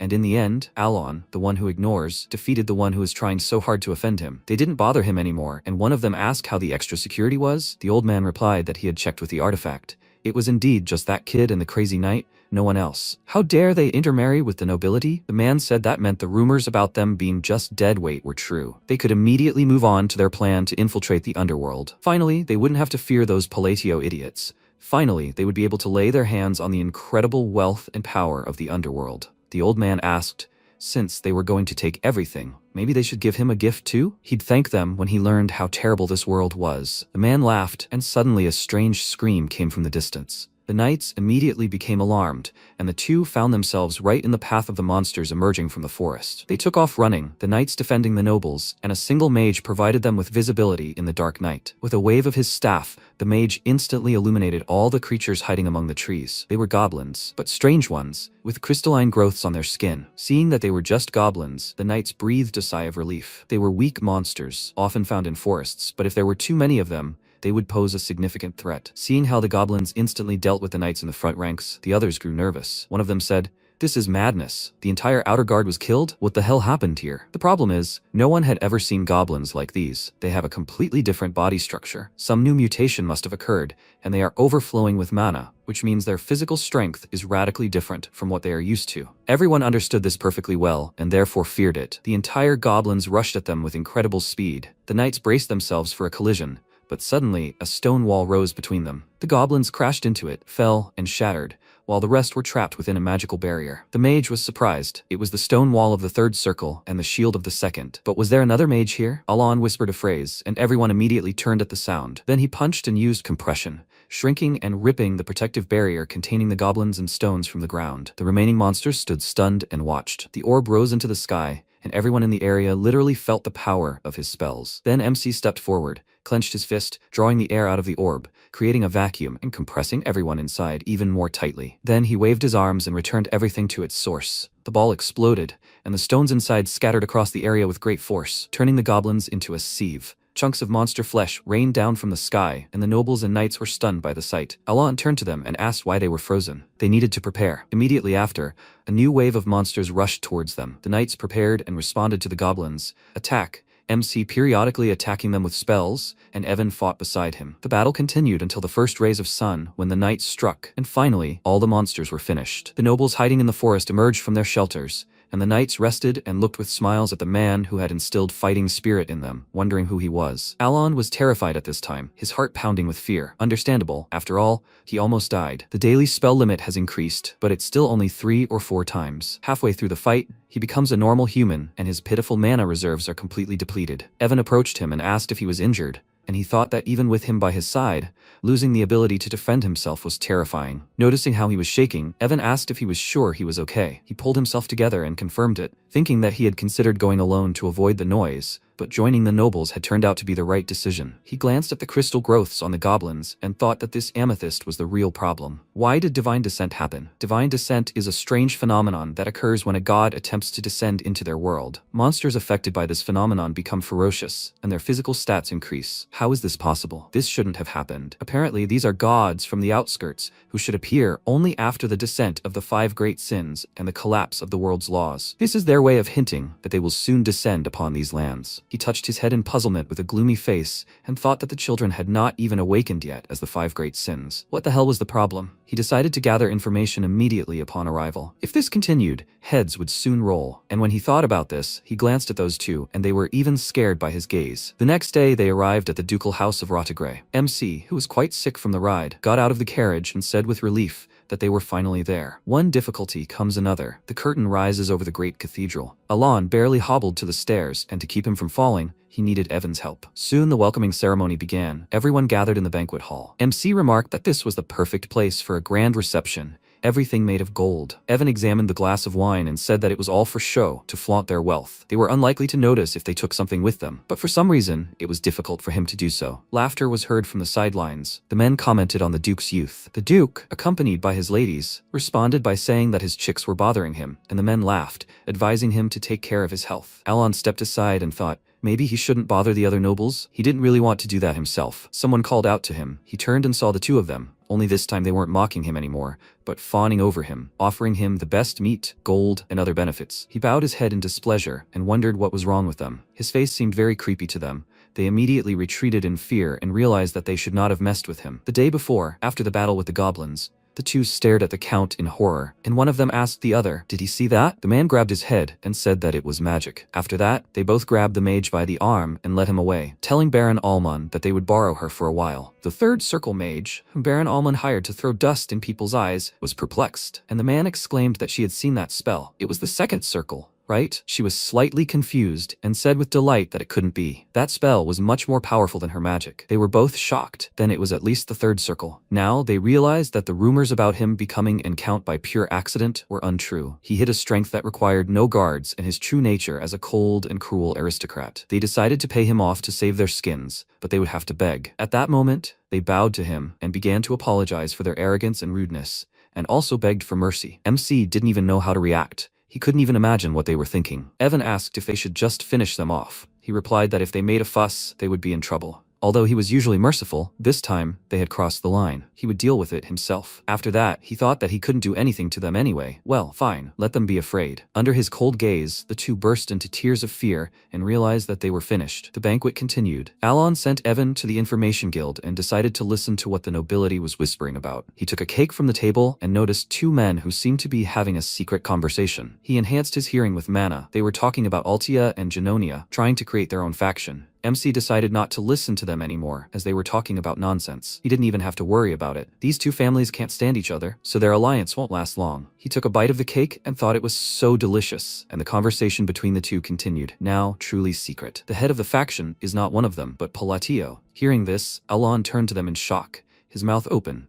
And when they clarified that it was the Count who arranged all this, he practically dropped the cake from his hands. He turned away from them and thought, what kind of nonsense is this? He saw Duchess Altia once when she was younger, and Genonia's daughter twice. He doesn't even know the current Count of Genonia. Where did this rumor come from? He should have expected something like this. It's all just gossip and empty speculation. Someone called out to him, and he glanced at them, thinking that everyone was pestering him today. Carmine, the third son of Duke Comalon of the Kingdom of Ashutalon, approached him and greeted him. MC was slightly surprised at first, having forgotten that nobles from other countries also came to such receptions. He briefly introduced himself to him in response, and he said with a grin that he had heard that he had become a count by pure chance. He envied him so much that he simply had to look at him. What was his secret? He remained silent and thought irritably that even pretzels could talk these days. The man, having heard this, angrily asked what he had just said. He stood in front of him, blocking Alon's view, and asked if he dared to mock a nobleman of their kingdom of Asteria. He immediately became nervous and began to make excuses and thought, what was going on? He thought that he could be mocked with impunity. He is Carmine Comalon, a luxurious man who came from a distant land to marry the youngest daughter of Rottigray. He is so perfect that no woman can resist him. As he strolled with his fiancée through the banquet hall, he noticed two ladies passing by and remarked that one could do with losing weight, while the other had a rather large nose. His fiancée was disgusted by all this, and when he turned to compliment her, she couldn't stand it and slapped him.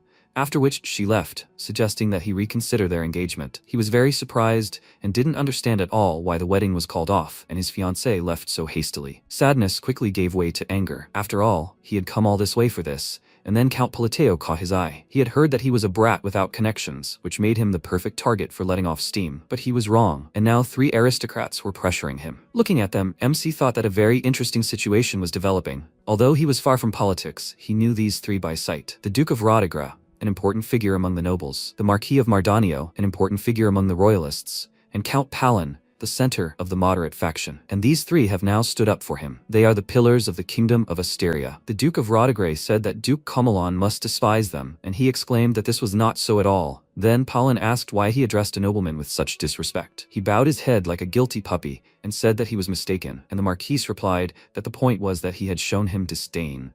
Alan thought how disgusted they must be that these three, who barely knew him, had rushed to his defense. He kept wondering why this scene seemed familiar. It was the same in the army. It even brought back some childhood traumas. Unable to withstand the pressure, Carmine ran away in tears, apologizing to him, after which the three turned their attention to Alan and began bombarding him with questions about whether he was okay. He felt uneasy from all the attention and heard a snippet of the two men's conversation. If such important people were fussing, the rumors seemed to be true. If Altia and Genonia got involved in politics, the power of Count Palateo, their leader, would become limitless. MC rubbed his neck tiredly and wondered if this was all because of that rumor. If this continued, there would be problems. Maybe he should explain to them that it was all nonsense? Marzik Mardanio told him that he hadn't really spoken to him, and Rodagris said he must be very busy. They didn't let him get a word in. The Marquis said he'd heard he'd been studying magic lately. He just happened to come across an excellent artifact and wanted to give him a mana accumulator. Other nobles also wanted to give him a gift, and Alan wondered if he should tell them it was a mistake. But he couldn't resist the temptation and remained silent, and so he received 2 magical artifacts and 5 mana potions. At dawn, in Duke Rodagre's outbuilding,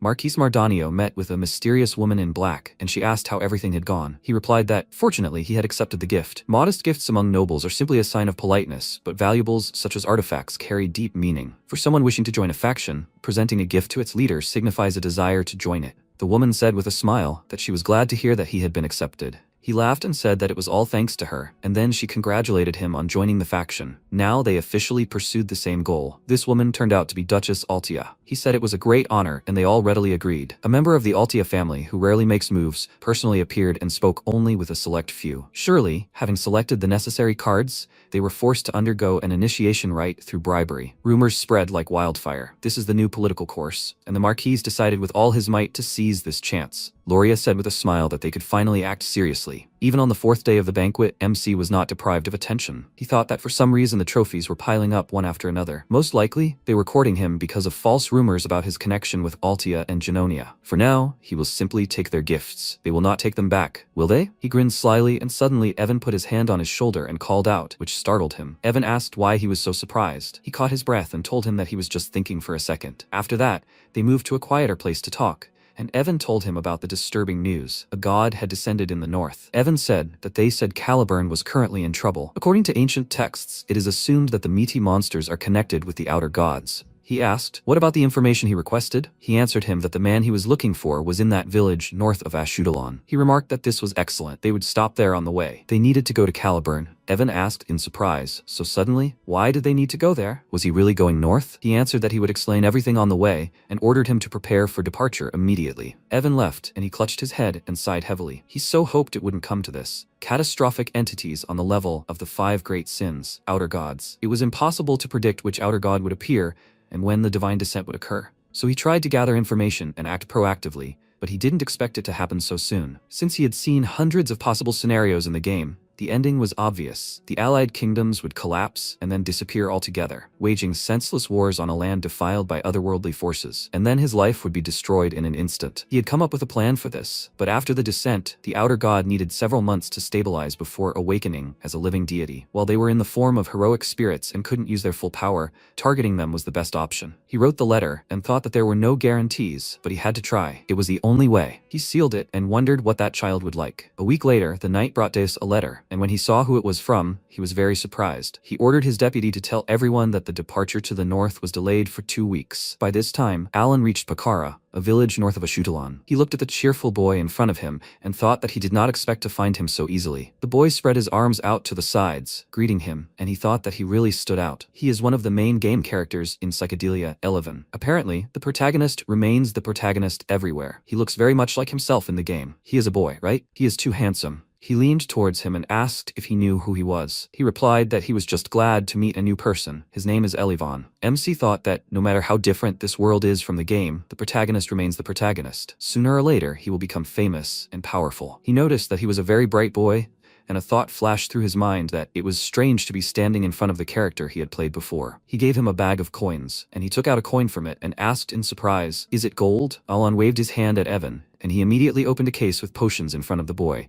then showed him several outfits, and then the rest of the gifts. MC said that they were all for him, and the boy, looking at that huge pile of gifts, was very confused. He asked why he was suddenly giving him all this. He thought that he brought everything that was useful for the hero's development at the early stage, and told him that it was an investment, because in the future he would become a very important person. In his mind, he asked him to grow up quickly, so that he could deal with problems like the outer gods for him. After that, he headed back to the carriage, thinking that he had been generous enough with him. He certainly earned his trust, right? He realized he'd almost forgotten to introduce himself, and turned to the boy, stating his name. It was the name of the patron he should be grateful to when he achieved success. Elevon ran up to the carriage and thanked him, then cheerfully waved goodbye and said he would definitely remember his name. Watching him see him off, Alan wondered if he'd always had such a cheerful personality. The game's genre was dark fantasy. He hadn't thought he'd be so cheerful. Evan asked if it was okay to leave without even talking to him properly. He replied that the boy was smart and would understand everything. He thought his life was in danger now. He had no time to build relationships. If he didn't understand, he'd invested in the future. Evan looked at Elevon and said that, in any case, the boy's talent was simply incredible. His mana is thick and seething, and despite his simple clothes, he was clearly wearing artifacts. MC said he felt the mana too. According to the game's plot, he's supposed to be an ordinary guy before the adventure begins. Perhaps this is another unexpected butterfly effect that distinguishes this world from the game, especially considering he's the main character. However, he just needs to stick to the easy life plan. The stronger he is, the better. His investment will pay off. After all, Elevon is one of the few good guys in this dark fantasy world, so there's nothing to worry about. And then something suddenly worried him. He asked Evan if he thought they would meet Deus. He'd never been to the orphanage because he was afraid, but who would have thought things would turn out like this? Evan told him he was sure it would happen, and seeing how nervous his lord was, he added the word probably. 10 days later, they arrived in the capital of Caliburn, Kirtham. Right now, they were standing at the northern gate of the city, waiting their turn to enter. Evan sighed heavily and said he was so exhausted, and Alan remarked that a long journey always tires. Evan said that if it weren't for that strange labyrinth at the end, he would have been more cheerful. Before arriving in the capital, they had traveled so many places in search of artifacts, in preparation for the battle with the outer god. And Alan had also collected gifts for Deus. He was like a father who wanted to give his son the best. Evan peered out of the carriage, noting that their turn would soon be up,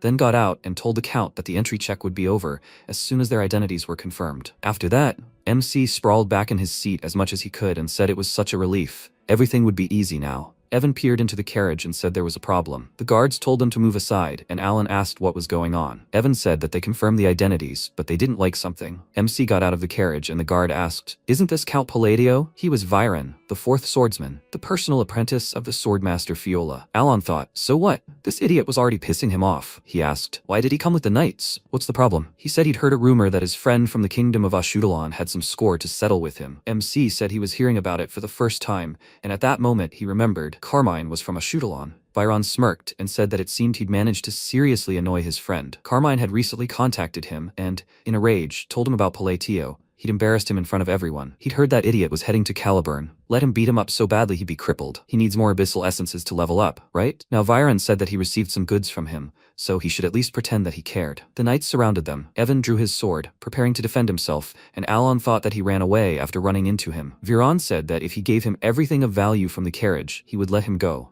after which he jabbed the tip into his chest and added that he was asked for it. He smirked and thought that he had nothing to lose. This guy is from the kingdom of Asteria, which no one in the Alliance takes into account, and he has no connections in Caliburn. He already made inquiries. MC was very angry and thought that idiots are drawn to each other. He used magic, and Viren immediately pounced on him, thinking that if anything goes wrong, his master will sort it out. Suddenly, someone grabbed him by the neck and lifted him off the ground, causing him to kick. Wheezing from lack of air, he asked who it was, and Deus asked in rage, what was he doing? He dared to touch his benefactor? MC stared at him in surprise. Unfortunately for Viren, he didn't know something. He didn't know that Count Palateo was Deus Macalion's benefactor, that he became a hero and received the nickname Swordless and the title of Swordmaster, and Deus would not tolerate such disrespect towards him. He threw the knight to the ground, then kicked him in the head, grabbed him by the hair, and he asked him to stop, but he didn't care. Viren exclaimed that he had no right to do this to him, and Deus, raising a menacing glare at the others, said that if anyone moved even an inch, they would be in trouble. They shuddered in fear. He kicked the knight in the chest, throwing him aside, and he hit his back against a tree trunk. Alan was shocked. He realized that this knight was Deus. At this time, he ran up to his attacker and told him to be grateful for the circumstances, that he could not finish him off right now. Just as Viren had time to more or less come to his senses, another blow followed right to the head. But Deus did not stop there. He began to beat him from all sides, not even letting him move.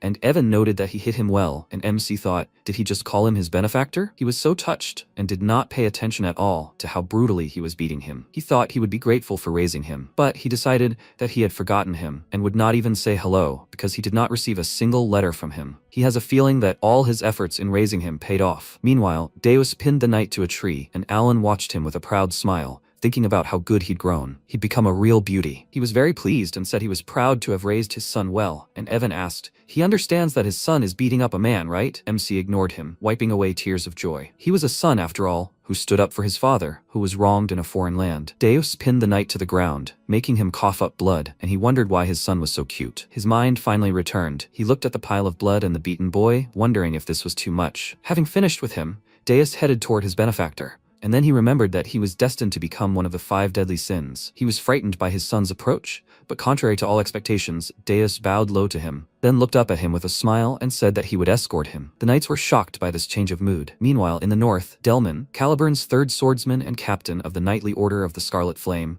marked the captured territory with his banner, and shouted that one of the 8 great clans had been destroyed, a victory for the Order of the Scarlet Flame. The knights joyfully raised their swords, celebrating their victory, and then decided to return to base to regroup. But Delman didn't seem particularly pleased. He closed his eyes and thought that with such achievements, he would not yield to someone who had just become a swordmaster, even if he had to use dirty tricks that no one would know about. Caliburn and the barbarians had long adhered to the rules of war, respecting each other's honor, but he deceived Kirkhan and dealt with him when he emerged alone, along with a detachment of scouts. In this spirit, he successfully exterminated the entire clan. Since this idiot had killed Kurga of the Snowfields, he needed a clear outcome from the expedition. Kirkhan's body had disappeared during the battle. The barbarians had likely hidden it. Even if he were still alive, he should have died of poison by now. In any case, everything would be over as soon as he returned to Caliburn and reported this achievement. In high spirits, they headed to the base, but something terrible awaited them there. The forward base was destroyed, the knights were killed, and in the midst of this bloody carnage stood Kirkhan, who had come to take revenge on Delman. The knight immediately lit his sword with flame and wondered what that aura was. Kirkhan was definitely supposed to die. And then the barbarian spoke not in his own voice, but that of his deity. Why had they desecrated the great and sacred duel of honor? Delman felt the terror that devoured even a superhuman, capable of taking hundreds of lives with a single sword strike. Delman whispered fearfully that he was not Kirkhan. Who was he? The barbarian leaped toward him and ordered him to fight, and he responded by striking him with his sword, hurling a powerful stream of flame at him, and asked if it wasn't his own fault for believing the word duel on the battlefield. The barbarian dodged his attack and said he had climbed too high for a human. This was his last chance. Let him fight him. The captain ordered his knights to prepare for battle, and the god called him a mortal without honor. He would not grant such a barbarian an honorable death. He waved his fingers, and the bodies of the dead knights began to move. They began to rise, screaming that they were in pain, that they wanted to die. Delman and the others were horrified by this sight, and the deity took advantage of this and cut off his arm. The knight screamed in pain. Then the god struck the ground, throwing the knights into the air. He then kicked them several times, killing them in midair. The next blow landed on Delman. The barbarian pierced his chest, and he asked, "Who is he?" He pulled his hand out of him, and he fell onto the snow and immediately began writhing in pain, begging him to kill him. The god looked at his hand and said that he welcomed all the savages of this place, created from the dead, who were denied death in the bloody Colosseum. He, the god of all barbarians, Altertus, the father of duels, personally wishes to grant them an honorable death. Let them prove that they are not savages through dueling. At this time, the crippled Viren was led away and Deus offered to escort him to Alon. The knights were shocked that Swordless himself bowed his head. In Caliburn, the ambitions of Deus Macallion, Swordless, are as high as the heavens. He wasn't punished for beating up the second prince who was harassing his sister. He was never polite to anyone except the king. That's why it's so shocking that he bowed his head to a count from a foreign country. For Swordless to bow his head, who is this Count of Palatio? Deus had kindly provided his benefactor with his luxurious carriage, and he thought it would attract a lot of attention. Evan told him to go ahead and he would follow the carriage. Soon the carriage arrived at a huge mansion and MC thought, does that mean Deus lives here? Deus led him inside, and as they walked down the corridor in complete silence, Alan thought that this silence was suffocating him. His act was very touching, but maybe he was uncomfortable with it. He would get straight to the point. That was the best way to show respect. They entered the reception area, and MC called out to him, saying that he had a favor to ask of him. That was the reason he was here. Deus looked at him in surprise and clarified. Did he say a request? He confirmed it, and he mentally noted that it was a request, not an order. Alon asked if that was strange. He was already thinking that he considered him completely shameless, and Deus said that they would continue when they sat down. He sat him down on a chair, the most honorable place, and he himself sat on the sofa, which embarrassed him a little, but in fact, he liked it. He treated him like a father. He said that he had 2 requests of him. He understood that this might be a burden, but he needed to go north. Could he accompany him? He didn't even listen to the end and happily agreed, which took MC by surprise and thought, so quickly? Deus said that he was just getting ready for an expedition to the north, and he realized that it wasn't because of him that he agreed so quickly. Now the request is more difficult. He asked if he could borrow the madman's ring from the Caliburn treasury. Meanwhile, the knight arrived to the vice captain, informing him that he had returned from a mission. He praised him, thinking that he shouldn't have been particularly worried, since the captain himself had taken on the escort. Hearing this, Shelley said that her brother must have a very important guest, and the vice captain laughed. Some time ago, the captain had told him that he would shift his plans in the north by 2 weeks, and when he asked about the reason, Deus said with a smile that his benefactor would soon be here. Now, the vice captain thought for a moment and said that he had never seen him like this. Count Paleteo from the kingdom of Asteria had arrived. Upon hearing his name, she was greatly surprised. Alan, meanwhile, asked Deus about the ring and thought that it was an unreasonable request that would put him in debt to the royal family, but the madman's ring was very important for this plan. Deus lowered his head, thinking about this, and when he was about to answer him in the affirmative, Evan entered the reception room. Since Deus was sitting with a rather gloomy expression, MC sighed with relief and thought that he had come just in time. First, he needed to defuse the situation. He would like his gifts, right? He told Evan with a meaningful look that he was just in time, and Evan, understanding his intentions, said that he would bring everything now. After a while, he completely filled the table with gifts, and Alon told Deus that he had prepared all of this for him. He deliberately took what, judging by rumors, was currently popular. He was very pleased with himself and thought that this is how to set the atmosphere. He placed a decoration on the table and hoped that he liked it. He chose it after much deliberation, but the expected reaction did not follow. Deus only briefly thanked him, and he asked if he was going to open the gifts. He turned away from him awkwardly and told him that it would be rude, so he would open them when he was alone. The gift plan failed. MC thought he didn't like it, or maybe he was really trying to show respect. He remembered how he had stood up for him and calmed down. After that, he awkwardly said that if his request caused him inconvenience,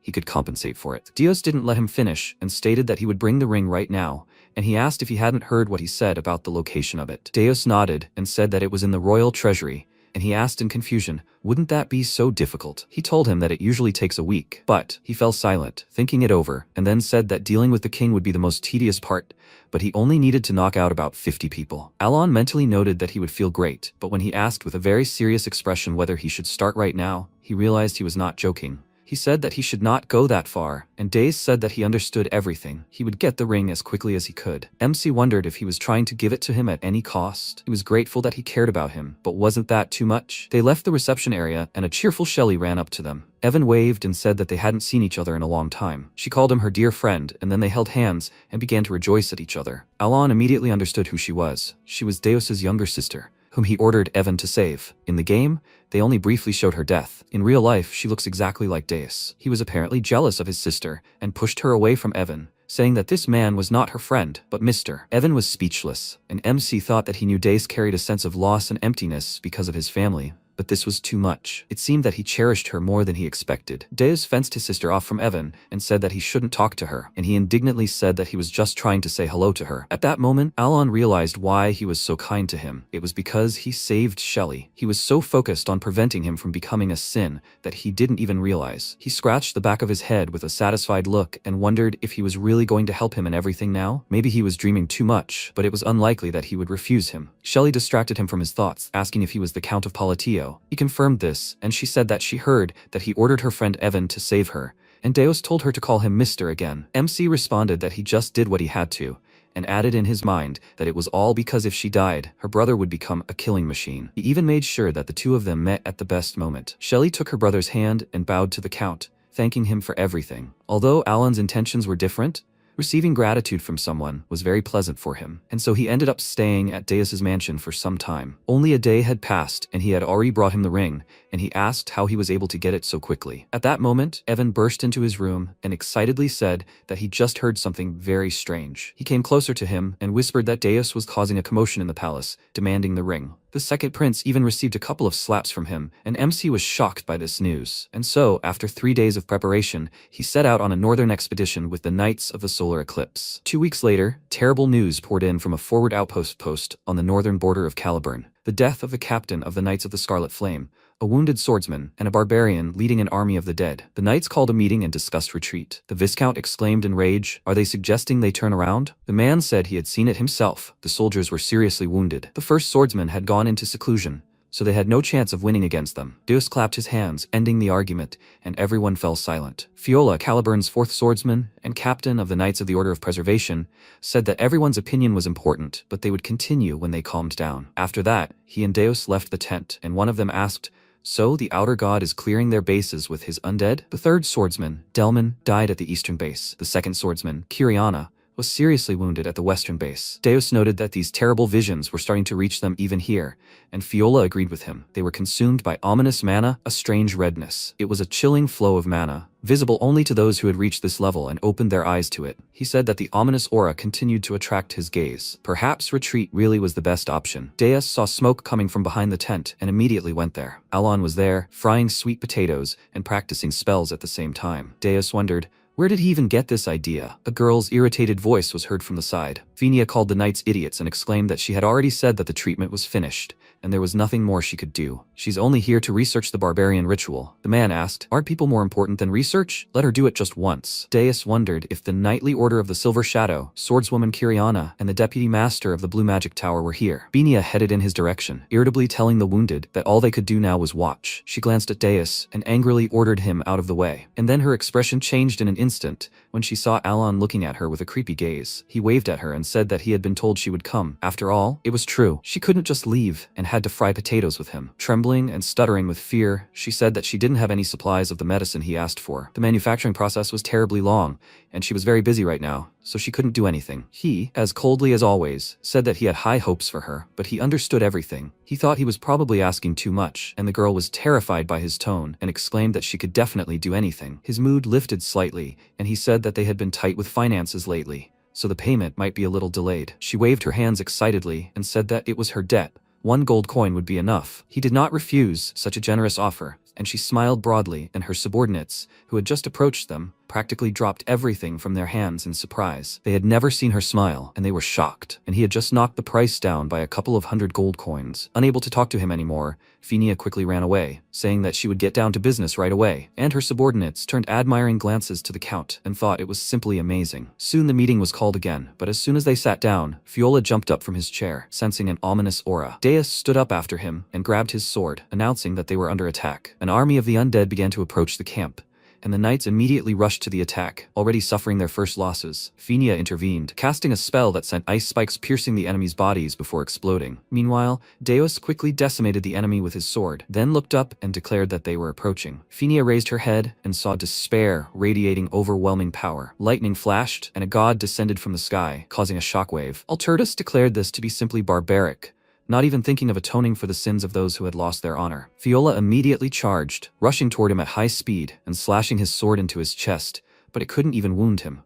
His sword of ultimate speed had no effect. Alturtus waved his hand, knocking him aside, and declared that he who had abandoned honor, who had rejected the nobility of his soul, would not be granted an honorable death. Fiola's headless body fell nearby, and the knights were horrified by the sight and by the fact that he had died so simply. MC approached Alturtus and greeted him respectfully, saying that in accordance with Alturtus's oath, in order to fulfill the Great Covenant, he demanded a duel of Babylon. The god chuckled, lightning flashed in the sky, and he noted that he knew the oath of their era. It was unexpected, but he welcomed it. With a snap of his fingers, the dead stopped attacking and began to form a circle. The blood that poured from them created the arena's barriers, and the god told Elon that this was a bloody Colosseum, where outsiders were not allowed. He, Alturtus, accepted the sacred duel of Babylon under the shadow of a great vow. MC immediately felt a terrible pressure from it and realized he had miscalculated. He hadn't thought that he was already so close to becoming a living god. The outer gods grow stronger the closer they get to descent. In their complete form, their power is equal to that of the 5 deadly sins. If he hadn't drunk the potion of exclusivity, he would already be unconscious. So this was his last chance before he fully awakened. The duel began. By the way, the Great Duel of Babylon in the Forgotten Era of the Gods is turn-based. Rule 1. The one challenge strikes first. Seeing the god attack, the knights scattered, surprised that the count didn't move. Rule 2. The defender is forbidden to move during their turn, and outside of it, they are forbidden to change position. Seeing him not moving, Alturtus exclaimed contentedly that this was excellent. He knew what honor was. Rule 3. Turns are divided into attack and defense. Roles alternate each round. Alon is on defense. It's his turn now. He took out a potion and cast a spell, thinking that a normal block against such an attack is pointless. Fixation, compaction, strengthening, deepening. All this is to improve defense. He will have to invest all the mana available today to survive just one attack. Alturtus attacked him, throwing a huge ball of energy at him. It approached him in an instant and struck with a loud sound, extending beyond the Colosseum. An explosion occurred. Sparks from protective magic scattered around, and when everything died down, the sky finally cleared, and the sun's rays illuminated the trail left by such a powerful blow. Seeing a dark silhouette in clouds of smoke, everyone froze, wondering if he had survived. MC survived. The artifact protected him. Having fulfilled its purpose, the artifact evaporated, and Alon glanced at the potion. Before the fight, Phinia gave him a potion of exceptionality and a potion of remithion, which dulls severe pain. The potion's effect was powerful. Without it, he would not be able to stand now, and as he thought, there wasn't a scratch on the vial of healing potion. He poured the potion on himself. It wouldn't completely heal him, but it would help him recover. After all, it was a top-quality potion. Now that the pride conditions were met, he took out the ring and activated the restriction. It was finally his turn to attack, the one he'd been waiting for. The boss battle with Alturtus is turn-based and follows special rules. To limit the external god's actions to these rules, he deliberately drew him into a duel. Thanks to the Pendant of Reincarnation and the healing potion, he barely survived his blow. The condition for activating the Madman's Ring is being on the brink of death. After activating, he met with the deity of this artifact and set restrictions. Since Alturtus considers duels sacred, he will neither defend nor interrupt it. In the game, he would simply take the first attack. Buffs reduce the time limit, rather than wasting a turn. But here, unlike in the game, there are no time limits. The first restriction: if magic is used in the lands of permafrost, it will distort the laws of this world. He braced himself, and two deities looked at him at once. Refraction, the creation of sparks. Second limitation: if magic is used on the threshold of death, it will distort the laws of this world. Focus and condensation. The sparks were directed at Alturtus in a smooth and thick stream. Death, empowering the stream. Third limitation: if magic is used against a god, it will distort the laws of this world. The last phrase: a silent front, and the stream of magic struck, destroying everything in its path. Fourth limitation: if magic is used against Alturtus, the great god of duels, it will distort the laws of the world. Alturtus spread his arms, smiling as he met his blow, and then a powerful explosion occurred. MC hoped for success, so that he would disappear with the first blow. Outer gods do not disappear simply because of the loss of a body part, even if that part is the heart. His blow pierced the god, but did not kill him. Alturtus smiled and said that he was strong, which paralyzed Alon with shock and horror. The last blow, which had consumed all his accumulated mana, had failed. Alturtus chuckled and said, he understood? He carried this will within himself. Just think, he already had a class. MC stared at him in surprise, wondering what was going on. Alturtus crouched, his body began to disappear,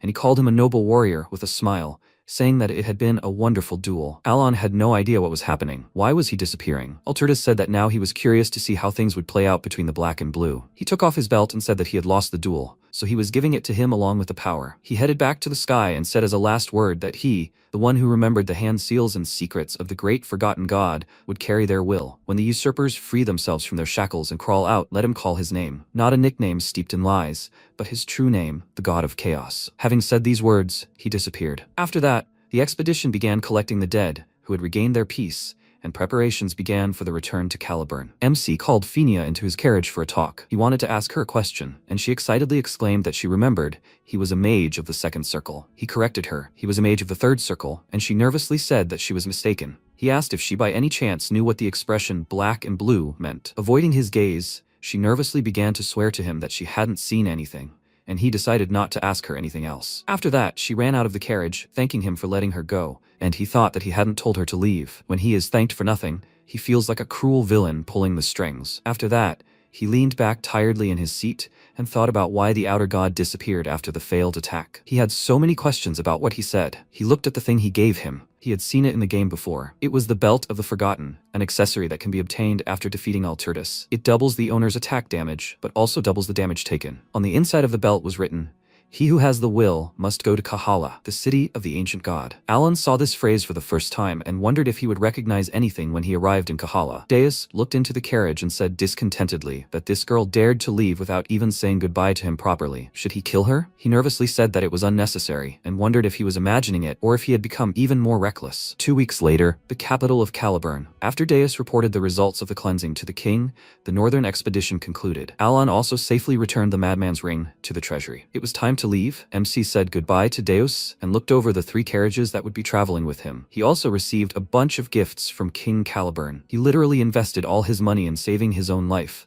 so this is just great. Deus hesitantly called out to him and asked if he thought he could also become as strong as him. His question stunned Alon, and the youngest knight asked him about it. He wondered what that even meant. Maybe his magic looked cool, perhaps it could be impressive. Even before the indulgence of the gods fused with the 5 deadly sins, children possessed rather unique abilities. Since Deus is very talented in swordsmanship, it is only a matter of time before he becomes as strong as he desires. He told him that with enough effort, he could become stronger, and then he would achieve what he desired. He asked in surprise, did he really think so? He confirmed it, and silently added that it was all because he had a blessed talent, and he wished for the same. He turned to the carriage and finally told him not to worry so much, but he still had one question. Why was he asking him for favors instead of simply giving orders? MC turned to him and asked, who in their right mind would order their family around? Deus looked surprised. Then his benefactor climbed into the carriage and they set off. Alon was very upset by his last question. He lowered his head and, wiping away his tears, thought, did he think all this time that he had some ulterior motive for sponsoring him? He sponsored him with his own money, purely out of good intentions, and it didn't matter that initially he wanted to stop the awakening of the 5 deadly sins. Now he understands why they say being a parent is a thankless job. Night fell. Deus returned to his reception room and sorted through all of his gifts.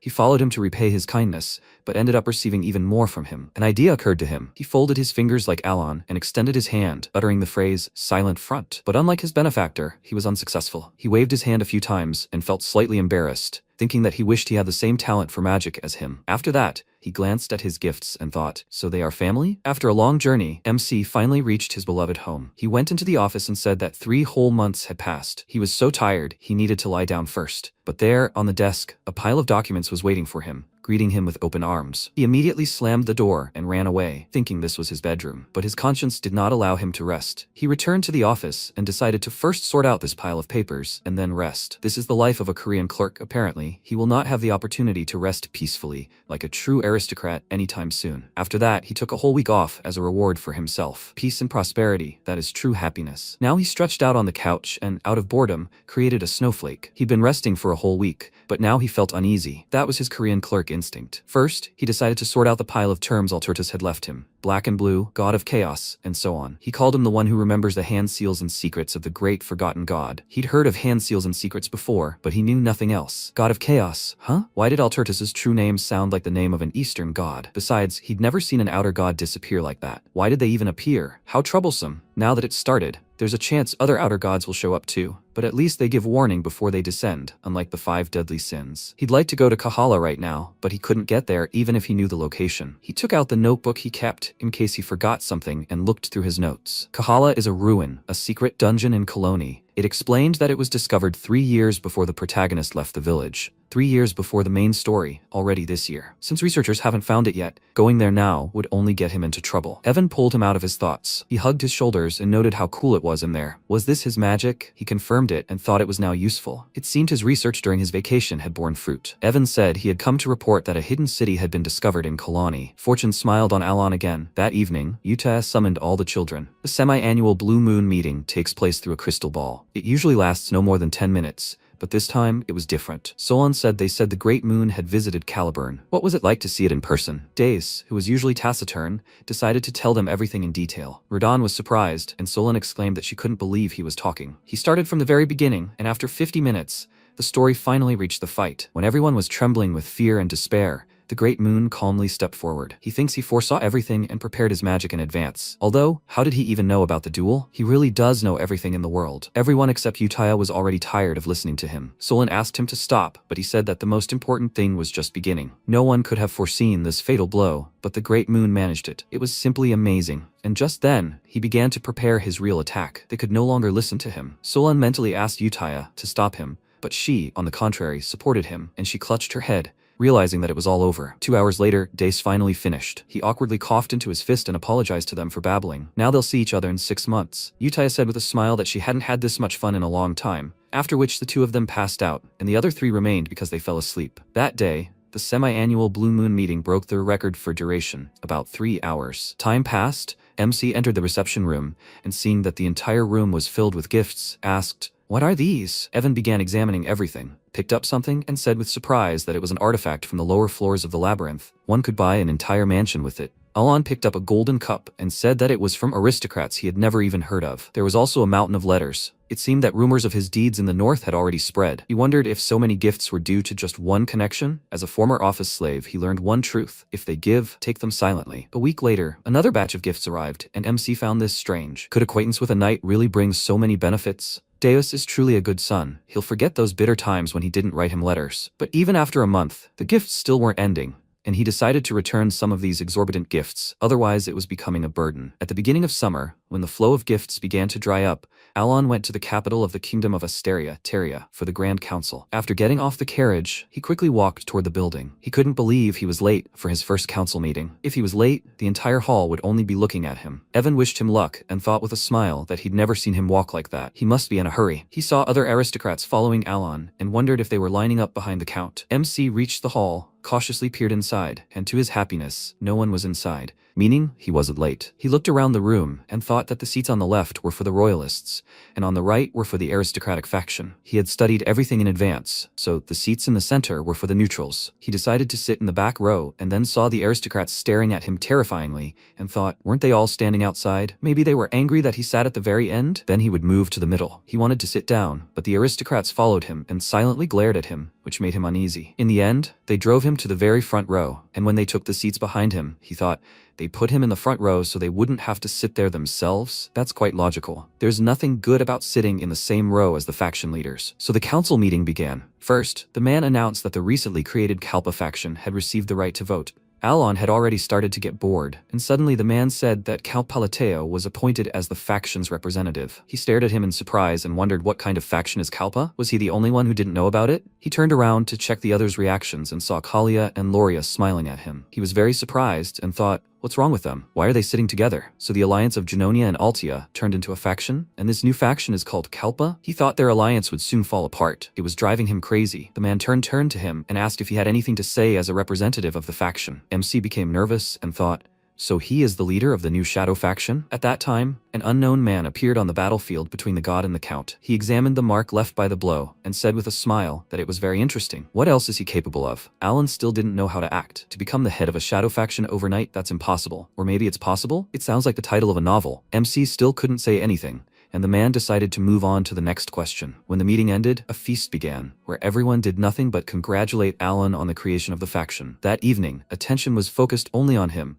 and he continued to ponder how it had come to this. And when he came to the conclusion that he was just a figurehead, the women approached him, and Kalia asked if he was enjoying the feast. In her opinion, everything turned out perfectly. Loria agreed with her and added that it turned out exactly as the count wanted. He grabbed his head and tried to remember everything carefully. He had exchanged a few words with them several years ago. Did he have a split personality? Was his second personality doing something without his knowledge? Loria said she was glad she could repay him for saving her life, and he winced, not understanding what she was talking about. So, from the conversations he learned the following. He, Alon Palateo, ordered the alliance, then sent instructions to Lady Genonia, and thus Kalpa was born. The aristocrats presented him as the leader with gifts, thereby receiving permission to join the faction. But he swears that he ordered nothing of the sort. He tried to recall the contents of the letter of apology he sent to Genonia. He wrote there that he seemed rude, he was bad at choosing words, and in general, he had few friends. Now he understood why among the gift cards there were strange ones, where they wrote about love for him. Apparently, this misunderstanding can no longer be resolved. He knew from experience that the secret puppeteers have a very peculiar intuition. As soon as he hinted at the misunderstanding, those two would kill him. The shadow puppeteers in this game were psychopaths, especially Genonia. He needed to leave quietly when the opportunity presented itself. Loria asked what he intended to do next, and he thought he knew nothing about politics, so it would be better not to get into trouble. He said they would start with the shadow world, after which he said goodbye to them, deciding to run away before they started asking him questions. He himself didn't know anything. He approached the carriage and Evan thought something had happened, and he nervously asked, did he send the letter? He confirmed it and asked, didn't he say it was a banquet? Why was he leaving so quickly? He got into the carriage and told him not to even look back. They were going to Colony right now. Meanwhile, Loria took a glass of champagne and said that, as always, he would say what was needed and disappear. Kalia said that their territory had long been under control. A unification of the shadow world, huh? Loria remarked that it would be interesting, after which they clinked glasses, wondering what heights he would show them. Meanwhile, a suspicious man caught up with the Count's carriage. He hovered in the air and thought that killing him would be easy. But if that swordmaster interfered, there would be problems. Besides, the leader had told him to avoid unnecessary hostility. Even if the payment was high, that was the law. But this was a contract, and his leader would understand. His client turned out to be Duke Comelon. He came to listen to him on a dark night. Carmine asked if he was one of the agents, right? If so, then he should know him. The agents are a group of sword master level assassins of the United Kingdom. And this guy recognized his client. He was from a family of truth seekers. Suddenly, he ran across the room, killing his guards who were hiding in the shadows, and said that he was not hunting rats during the contract. Carmine was not afraid. On the contrary, he was glad of his strength, after which he declared that he wanted him to eliminate Count Politeo. He would not refuse the one called the tyrant Asura, would he? The agent said that if he set a fair price, there would be no failure, even if the target was someone from the Rod Kingdom. The only question was whether he could afford their fee. Carmine showed him a cube filled with darkness and said he would give him 4 of them. He asked in surprise, "These aren't abyssal stones but abyssal bodies themselves." Abyssal bodies are a commodity that Duke Comelon supplies to the black market in negligible quantities. Unlike abyssal stones, which only strengthen the body, they grant special power. He barely got to try this, only thanks to the leader, and he wonders how much stronger he will become if he uses what he offers. It's one of the reasons why agents became the best of the best. He disappeared, saying he would return as soon as possible, and Carmine nervously clenched his fist and asked if Politeo really thought he could live peacefully after humiliating him. That would never happen. Meanwhile, the agent approached the truth seeker, Duke Comelon, and told him everything. He was the head of the aristocracy and the kingdom of Asura, the true ruler of the shadow world of the United Kingdom. After listening to him, the Duke said he had always wondered what his worthless son, who had stolen the bodies of the abyss, was up to. The agent thought that, frankly, it was tempting, but the leader strictly forbade him from becoming the Duke's enemy. The man waved his hand, saying he hadn't heard anything and should leave. The boy was delighted. He was lucky. This time he would close his eyes. He asked if he was allowed to convey his wishes to the leader. The Duke replied that an uninvited visit was also a good excuse. Let him do what he wanted. The agent left, and Shutro, the shadow ruler of the kingdom of Ashudalan, approached the Duke and asked, "So, there's no influence on the kingdom of Asteria?" He confirmed this, and they also say that a faction called Kalpa is growing around Count Politeo. The Duke remarked that if he acted personally, there would be much more trouble. Everything is going just perfectly. Currently, the agent froze in the air above the carriage. He twirled his weapon in his hands and thought that the body of the abyss would soon be in his hands. He was about to attack, but suddenly someone's precise blow took away his arm. He turned around, but was unable to see the attacker, since he was immediately struck and he fell to the ground with a crash. The blow was so strong that he could no longer move. And then the attacker approached him. It turned out to be Elivan. He smiled and told him not to waste his strength in vain. He would not be able to move anyway. He waved his index finger,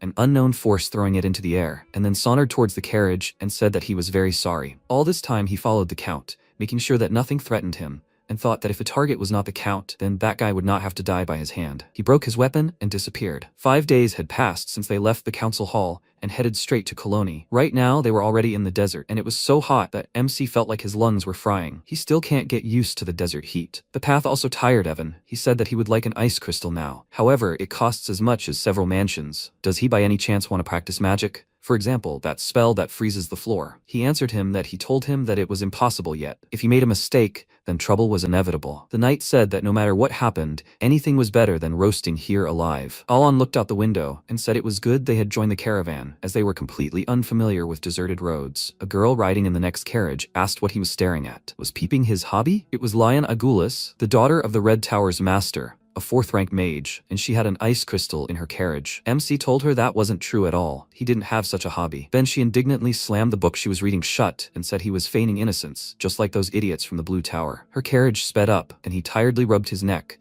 and Evan asked if he had seen it. She had ice crystals hanging in clusters in her carriage. Alon thought that the Red Tower's master was as furious as fire, so it was best not to touch his daughter. The Tower Master's daughter, Leona Gulis, had seen so much lies and deceit in her time that she'd come to loathe lies with a passion, especially when they were lied to by a mage. When they stopped for a rest, MC saw her fierce gaze again, and wondered if she hadn't gotten tired of staring at him all day. Her dislike for Count Politeo was purely instinctive. She thought that with his pitiful mana reserves, barely reaching rank 2, he'd supposedly stopped the Outer and accomplished a great feat. Rumor has it he's the Master Knight's benefactor. He's probably just embezzling credit and spreading rumors. That same night, bandits attacked them, slaughtering all the guards and taking the girl hostage. The leader told them to hand over all the jewelry if they valued their lives. There was a tattoo on his shoulder, an emblem that indicated his affiliation with the Bloody Sand Gang, and the people were surprised that they even grabbed Lion and she didn't even have time to do anything. Their leader pressed a blade to her neck and said that he was told that the Tower Master's daughter was coming here, that she was a truly valuable catch. The girl was so scared that she had a panic attack that made her unable to breathe, and then another mage came to her aid. He used his cold spell, thanks to which her attack passed, and it turned out to be Alon, which surprised Lion. He uttered a phrase, spreading frost further into the area, and she thought, was it a compound spell? At least 3 different elements are linked. Compound magic, in which spells with different structures must be linked in their own unique way. The more spells are linked, the more rapidly the chance of success decreases. For this, you need at least the 5th rank, so how did he manage it? The bandit leader immediately let go of her and pounced on Alon, who uttered a few more words and encased him in ice, preventing him from getting close. Then he clapped his hands, and the ice shattered along with his body. He knew that bandits had one peculiarity. As soon as the leader was dealt with, they scattered. He threateningly said that he was giving them a chance to let them leave, and they actually did. Lian was shocked. Now she realized that those rumors were true. After this, the people from the caravan immediately began to court him, offering him the best wine and meat to thank him for saving their life. MC, of course, didn't refuse the food, and when they were left alone, he thought it was good that everything had gone as planned. The main thing, after all, was that he'd reduced the penalty from the restrictions. Fierce Frost, which he developed during his vacation, simultaneously uses spatial, ice, and support magic, and it has a simple effect. It transforms the surroundings into something resembling the northern lands. Using magic on icy lands and using magic when under mortal threat reduces magical abilities. Using magic against a god also reduces magical abilities, as does using magic against the great god of duels. There are only 3 penalties left that he'll have to bear for the rest of his life. Still, 3 spells in a chain, and the duration is only a minute. That's too little, so he'll need to work on that some more. Well, Fierce Frost and the related spells worked as intended. The enhancement increased their power, so all he has to do is deal with the penalties. He was distracted from his thoughts by Lion. She awkwardly approached him and bowed, asking his forgiveness for having been mistaken about him all this time. If he didn't mind, she would like to discuss magic with him. She was a little shy, and Alan thought she had just been being picky, and now suddenly she was being polite, but he was still a magnanimous person, and so he accepted her apology, for which she was very grateful. So, on the way to Colony, their discussions continued. For him, using phrases to change the properties of magic, this was also quite useful. And finally, they arrived in the desert state of Colony, where their paths diverged. Before leaving, Lian thanked him for the lessons and asked if he, by any chance, was going to the conference. He answered her that since he did not belong to any tower, this was impossible, and then she invited him to participate on behalf of the Red Tower. She was very pleased to discuss with him. He accepted her offer, and she waved goodbye, saying that she would see him there then. He figured that there was something he needed in the tower where the conference was taking place, so everything worked out well. Evan ran up to him and told him that he had secured a carriage and that his things would be delivered too. He said that the meeting place was somewhere nearby. Immediately after that, there was a roar behind him, as if something had exploded. They both turned around and saw injured people, and Evan asked in shock. So suddenly, a golden flash flashed in front of them and hit the wall with a roar, and then several more blows were heard and a girl's laughter was heard. The golden flash beat up some people, and seeing that it had disappeared, Evan immediately drew his sword and told the Count to step back. The golden flash turned out to be faster. She jumped on the Count's back, hugged him, and greeted him joyfully. It was Solon. Evan was surprised that she was the one causing such a ruckus, and Solon, excitedly waving her arms, asked why he didn't warn her. There were plenty of thugs here, maddened by the heat, but he shouldn't worry. She had just beaten up those who were coveting his things. By this time, she had already managed to become one of the 4 Baba Yaga Colony. She tugged the Count by the hand and said that she had received his letter and was waiting for him, and that he should quickly follow her. The other warriors were surprised that the golden flash was fawning over him. Who was this person? As they walked, MC glanced at her bloody hands and wondered if those people were at least alive. She led him to her guild, where only her kin were. She joyfully ran inside, and they looked around, assessing the scale of the building. Everyone inside was very happy to see the boss, and she turned to Raug, asking if anything had happened while she was gone. He told her that everything was quiet, and then he turned to the Count and asked if he was the honored guest their boss had spoken of. He was glad to welcome him here. The boss had been waiting for him so much, sitting at the entrance to Colony every day. Solon led them into her office, happily patted the table, and jumped over it, offering them a seat. Alon remarked that she was doing an excellent job managing the guild, and she replied that because they were her family, she didn't need anyone else. Then she realized she had expressed herself incorrectly and became confused. She corrected herself, saying that she meant that she didn't need anyone else except her family, Utaya, and him. Although she and Utaya are not blood related, he touched his chin in confusion and thought they hadn't really communicated, and he was already in 3rd place? That's pretty high. And how should he start a conversation about this now? If so, the choice was obvious. He glanced meaningfully at Evan, and he immediately understood everything, after which he brought a whole mountain of gifts, which Solon was very happy about. She excitedly waved her hands and said that she would help him, and he asked. She agreed so quickly. She heard everything, right? She answered him that even if they weren't family, The main thing was that he was her benefactor. She showed him her glove and said that thanks to him,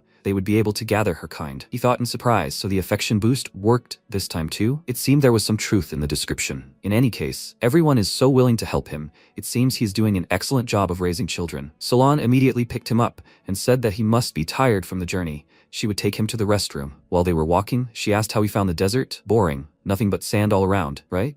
Evan said that the journey was difficult because it was hot and they were also attacked. Hearing this, Solon immediately lost all her joy, and MC told her that they were attacked by blood sand bandits. They say this often happens to merchants. He didn't want to meet them again. Of course, she read his words as an order. That same night, she went to the blood sand bandits' hideout and dealt with everyone who was in the main hall. After that, she ran to the storeroom where the others were hiding. With a golden flash, she quickly approached them, grabbed both by the necks, and then threw them forward with all her strength. After that, she looked at the man and asked, "He's the one in charge here, right?" Even though he was afraid, he still took out his sword and declared that he was Kalman's younger brother under the protection of the most powerful Baba Yaga. She decided to challenge his brother. She said that they were the first to touch her benefactor, and besides, she didn't want any problems. She blew up their entire base, and the next morning, Alon received news of this as soon as he woke up, which surprised him greatly, and Solon informed him about it personally. She proudly said that they had disappeared and would no longer cause problems. She was simply a genius. He was shocked and could only wonder what had happened that night. And then Solon clung to him and said that it was all her doing.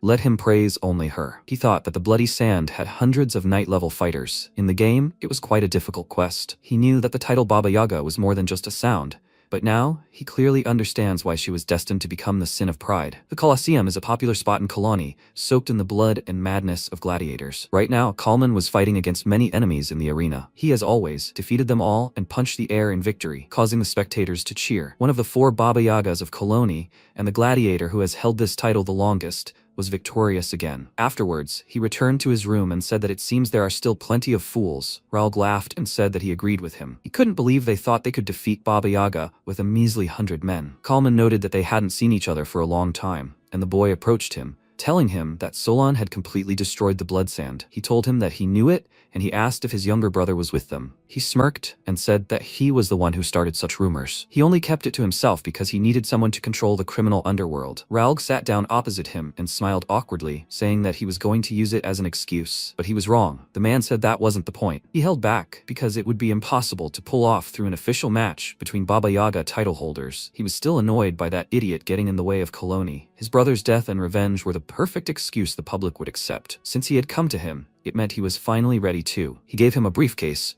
and inside was a gift from their father, the Seeker, the body of the Abyss. Kalman said that with it he could gain power. Once they crushed his skull and absorbed the criminal underworld of Koloni, they could even make a move on the throne. Raoul said they could experiment. He wanted to see how long he could last. 2 days later, under the protection and guidance of the MC Guild, he set off for the ancient city of Kahala, and soon they arrived at the ruins. Solon escorted him to the entrance, and he entered alone with Evan. They walked through a dark cave for a while, then saw a light and followed it, emerging into a spacious cavern, the ancient city of Kahala. Evan let out a delighted sigh, and then a voice resounded in Alan's head, telling him that if he could hear his words, he should come to the tower. He separated from Evan and headed for the tower, while Alan waited below. As he was climbing, he thought that even in the game, he couldn't enter here. At the very top of the tower, there was a huge library where a certain entity was waiting for him. He said that since he could hear his voice, he at least met the minimum requirements. MC said that he came after hearing the words of the god of chaos, and he flew closer to him, asking with interest, "So, he knows his true name? Perhaps he should give him a chance." However, he lacks the power class to perceive what he can tell him. Alon said that the god of chaos said the same thing. What does this class even mean? He answered him that it is the standard by which the world judges him. The outer god will descend soon, let him deal with him. He asked, what will happen then? He answered him that then he will gain the right to talk to him. Since someone slightly better than those fools who only imitate magic has come, he can tell him something interesting. Magic is the law established by the sorcerer for this world. The magic of this world consists of a phrase, an order, and the embodiment of an essence. What is created by a phrase develops according to the order, and only when the name is spoken does it become magic. MC had never heard of such a thing,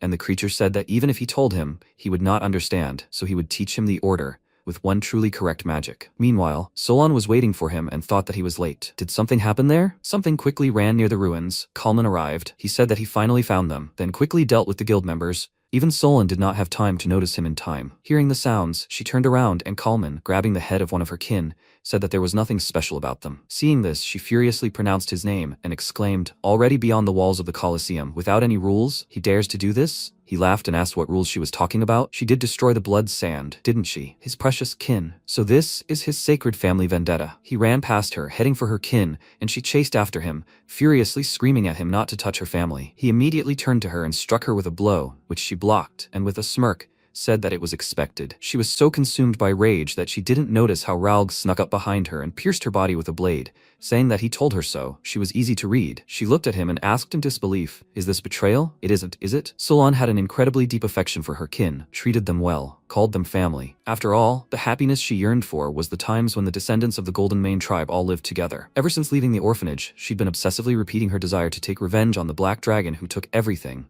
to gather her kin and restore their former happiness. The Golden Mane tribe were kings among the beastmen, but alas, not everyone shared these feelings. She quickly pulled away from Raug, asking why he'd done it, and he said he was tired of playing family. Then Kalman pounced, telling him not to waste time and to kill her immediately. Before the blow landed, she managed to run away, her opponent shouting that she was dodging like a dirty rat. He prepared another blow with a smile.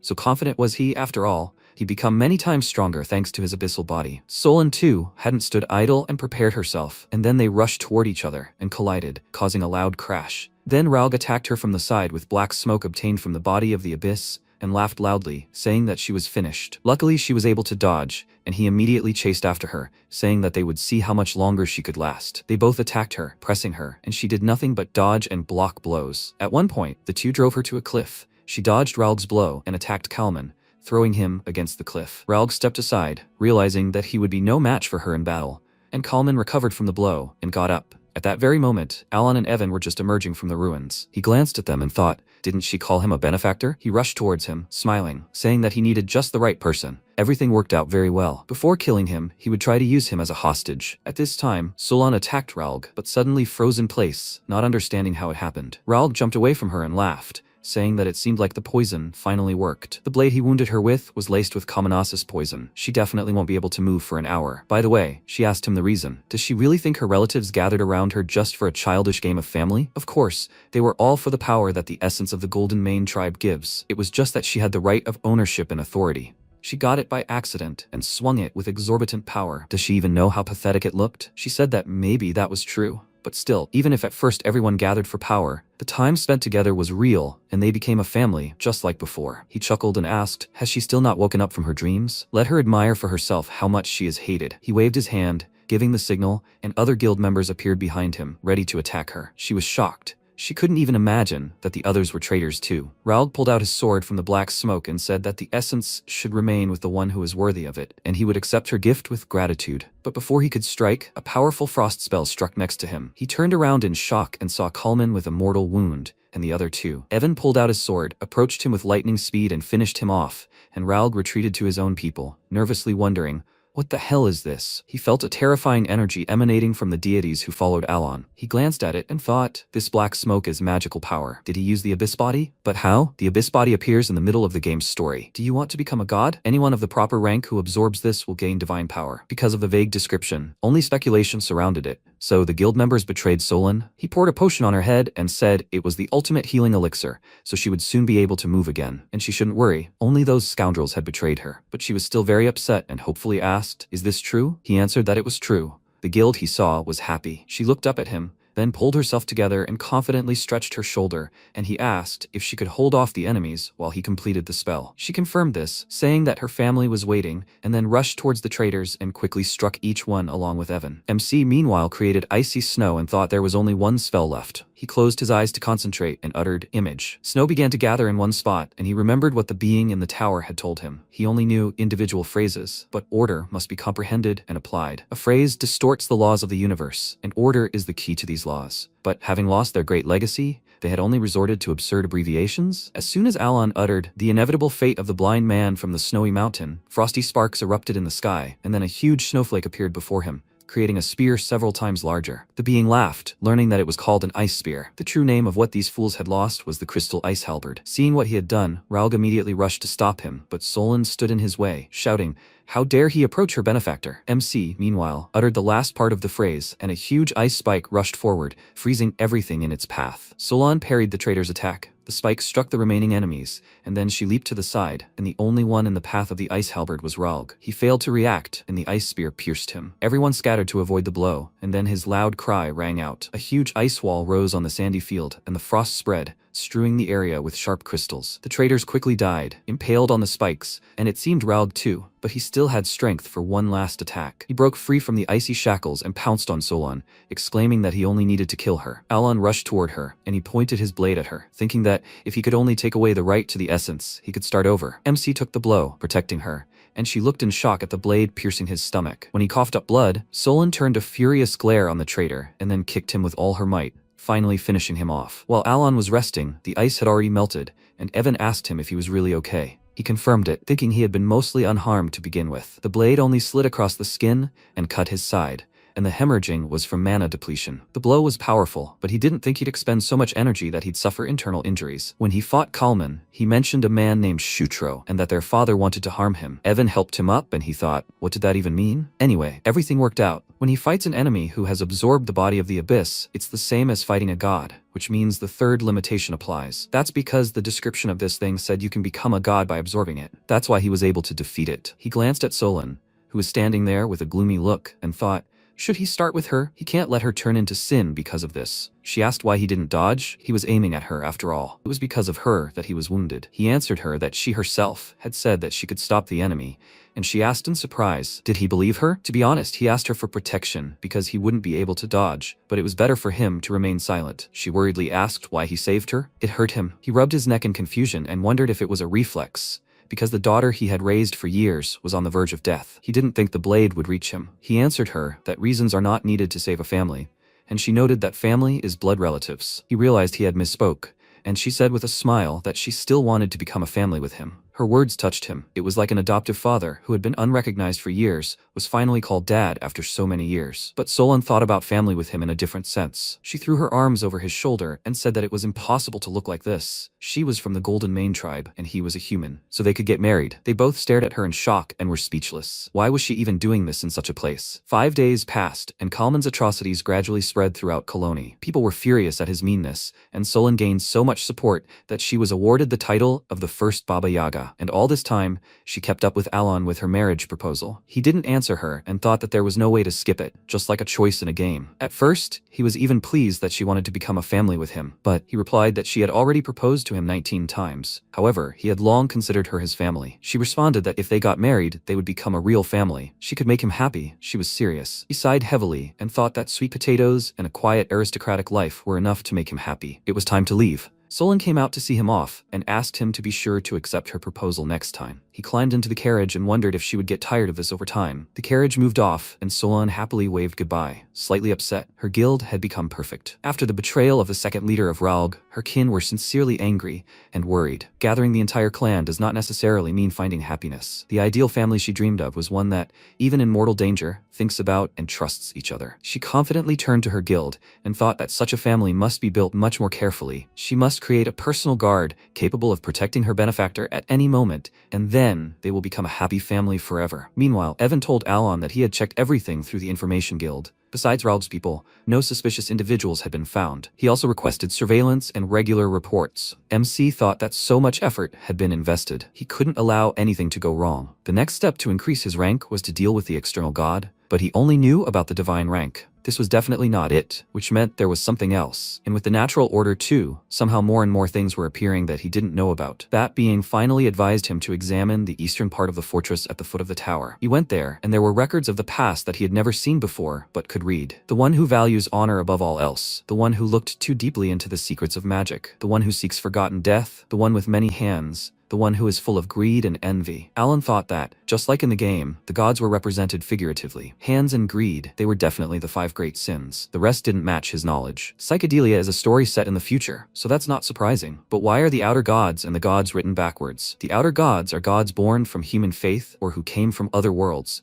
and the gods are the 5 great sins that have existed since the beginning of time. However, on the tablet, the 5 great sins are listed as outer gods. That's what confuses him. Evan said he had news about the children as well. Days defeated the first swordsman, Reinhardt, which surprised MC because his strength, even in the game, was on a completely different level. If he's achieved this in 6 months, how much talent does he have? Evan said Renee has become a member of the Council of Three, which determines Lartania's policies. Alon noted that she had become quite influential, and Evan said that Radon had united 5 archipelagos and become the Pirate King. They said that, like the first Pirate King, he had a bounty on his head, several million. MC was horrified. The Somali pirate had evolved into the Somali Pirate King, and then came the news about Uttaya. While they were en route, a Blue Moon meeting was held, at which Solon announced that she would marry the Great Moon. This shocked all 3 of them, as her words amounted to a declaration of war on their boss, Utia. Containing her irritation, she smiled and thought that Solon had always been prone to exaggeration. She said he was a great man, no wonder she liked him. She happily said that she would marry him, and she was sure she would be a great wife for him. Utia closed her eyes, trying to curb her rage, and the others realized she was holding back. Having calmed down, she said with a smile that this was impossible. They were his shadows. She asked puzzledly, but shadows can also marry, can't they? Already on the verge of rage, Utia said that as his shadows, they cannot stand next to him. She understands this, right? Solon was upset and said that she didn't care. The most important thing is what the Great Moon himself thinks. Utia grinned and asked, does she think he will choose her? She answered that, in fact, he told her that she was not bad. When she asked if he really hated her, he told her that he didn't. So she completely distorted the meaning of the words. Hearing this, Utia became indignant, and Deus asked what had happened there. When she told them everything in detail, he said that it reminded him of his greatness, which he had seen 6 months ago. His calm, as if he had walked the road to the underworld more than once or twice. She agreed with him and asked if he had experienced something similar. He confirmed this, and, tormenting himself for his poor faith, exclaimed that he had failed to appreciate his strength and even doubted him, having sensed the magical power of the enemy, and he had consoled even him, who had fallen into doubt. He was the most worthy of men, and he had made a decision. He must become stronger in order to take revenge on the black creatures and become their sword. Solon joyfully clapped her hands and said that she understood him perfectly. 2 hours passed. Dace continued to discuss the Great Moon, and then suddenly Utia said discontentedly that in any case she could not marry him. She, on the contrary, exclaimed that she could marry him, and then they began to argue. Radon did not want to listen to all this at all, and Renee collected notes. Now it is forbidden to ask Dace about anything concerning the Great Moon. Secondly, as for Utia, when it comes to the Great Moon, she begins to behave like a child. This is something new. When the meeting finally ended, Radon breathed a sigh of relief. He didn't want to know any of this. Sometime later, in the outskirts of the capital of the Kingdom of Asteria, a secret meeting took place between the head of the aristocratic faction, Marquis Filboid, and the head of the royalist faction, Duke Rimgrave. The Duke proposed an alliance to destroy the Kalpa faction, the one full of madmen. The Marquis said that the existence of this faction worries both sides, so he agrees. Does he have a plan? He replied that they could involve the Holy Kingdom of Rosario and use the letter of Reformation. The Holy Kingdom of Rosario, being the center of faith, can send this letter to any state if it suspects someone of heresy. The support of several cardinals is required for sending, which gives the letter enormous power. The Marquis remarked that this would be a perfect excuse. And what were his demands? The Duke said he had heard that the consent of at least 2 cardinals was required, so he was asking for half the bribe. The Marquis said that then he would have to reciprocate, and he informed him that he had already completed negotiations with these cardinals, so it wouldn't take long. They decided to leave the rest and raise their goblets in honor of their alliance. Sometime later, Cardinal Sergio, with whom he had made an appointment, met with another cardinal. Hearing footsteps in the empty worship hall, he turned around and said that although there were 8 of them under the command of the saint and the pope, they were quite busy, so this was their second meeting. Nevertheless, he was glad to meet her. Utia reciprocated, and he decided to get straight to the point. He would like her to lend her name to a letter about the Reformation to Count Palateo. He did not think this was an unfavorable offer for her, and she should not worry. He would easily find a reason to accuse her of heresy. After all, he was just that kind. So what would she say to that? Utia smirked and asked, do they need her name to ruin Count Alon Palateo? Sergio said that in this matter they would focus on the suspicious death of Cardinal Viantra. He was sure that, given her position, she understood everything. He grinned and thought that this way he could take the bribe for himself, and the gates of heaven would open before him. But suddenly his entire body was pierced by terrible pain.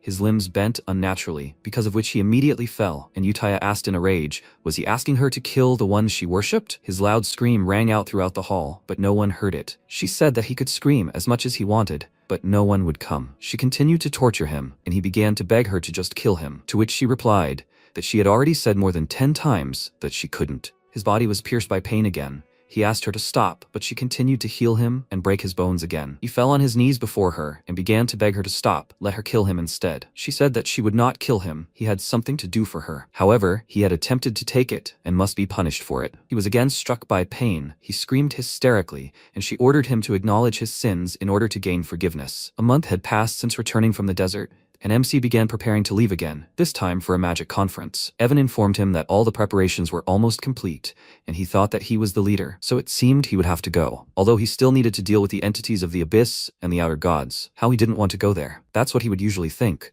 But something joyful had happened in his life. He took out the letter, and Evan asked if he still carried it with him. It had arrived 2 weeks ago. He replied that he looked at it, and his soul was immediately at peace. It was a certificate confirming his position as the head of the faction, and an official salary. The amount turned out to be much more than he could have expected. Before this, he constantly wondered why anyone would cling to a position full of hardships. Afterwards, money opened his eyes, and he realized that with great power comes great responsibility. He has no idea how the faction works, what brings in so much money, but considering the finances of his county, this is excellent news. The true panacea for a modern man is money. His poor, wounded soul is slowly healing. Isn't this the true magical nature of capitalism? After some time, he arrived at the estate of the Marquis of Biljutin. He walked into the banquet hall and thought that he had heard that many famous people were coming to the conference, but he didn't expect such a variety here. There are warriors, merchants, even priests. He was greeted by 2 women, Kalia and Loria. They immediately inquired about his health, and he was forced to start a conversation with them. He contacted 2 crime bosses, but this misunderstanding made him a little nervous. If they greeted him, then they should leave. Luckily, Evan arrived with amazing news. He quietly told him that he had heard that the leader of the royalist faction had received a letter calling for reformation and had been taken to the Holy Kingdom. Alon said that was good. That meant he wouldn't cross paths with him. He went to get another cake, and a man approached them, and Kalia asked if she could help him with anything. He ignored the women and walked up to Alon, fearfully saying that he had lost. Let him spare him. He bowed his head before him, and the nobles were greatly surprised by his gesture. The man at the top of the political world, the head of the aristocratic faction, Marquis Filboid, bowed his head. Unlike the shadow world, the political world is based on reasons and justifications. Bowing your head to another is the same as giving them your power. Kalia smiled nervously and thought that she already knew it. He was incredible. Even now he was calm, as if he had foreseen all this from the very beginning. A few days ago, the Marquis received a magical sphere and a mysterious letter. It looked rather ominous, similar to a letter about the Reformation. The vision contained in the magical sphere lasted only 5 seconds, but it managed to terrify him. Duke Rimgrave screamed, asking him to read the letter and come to the Holy Kingdom to behold the sacred moon. They were mistaken. After finishing the playback,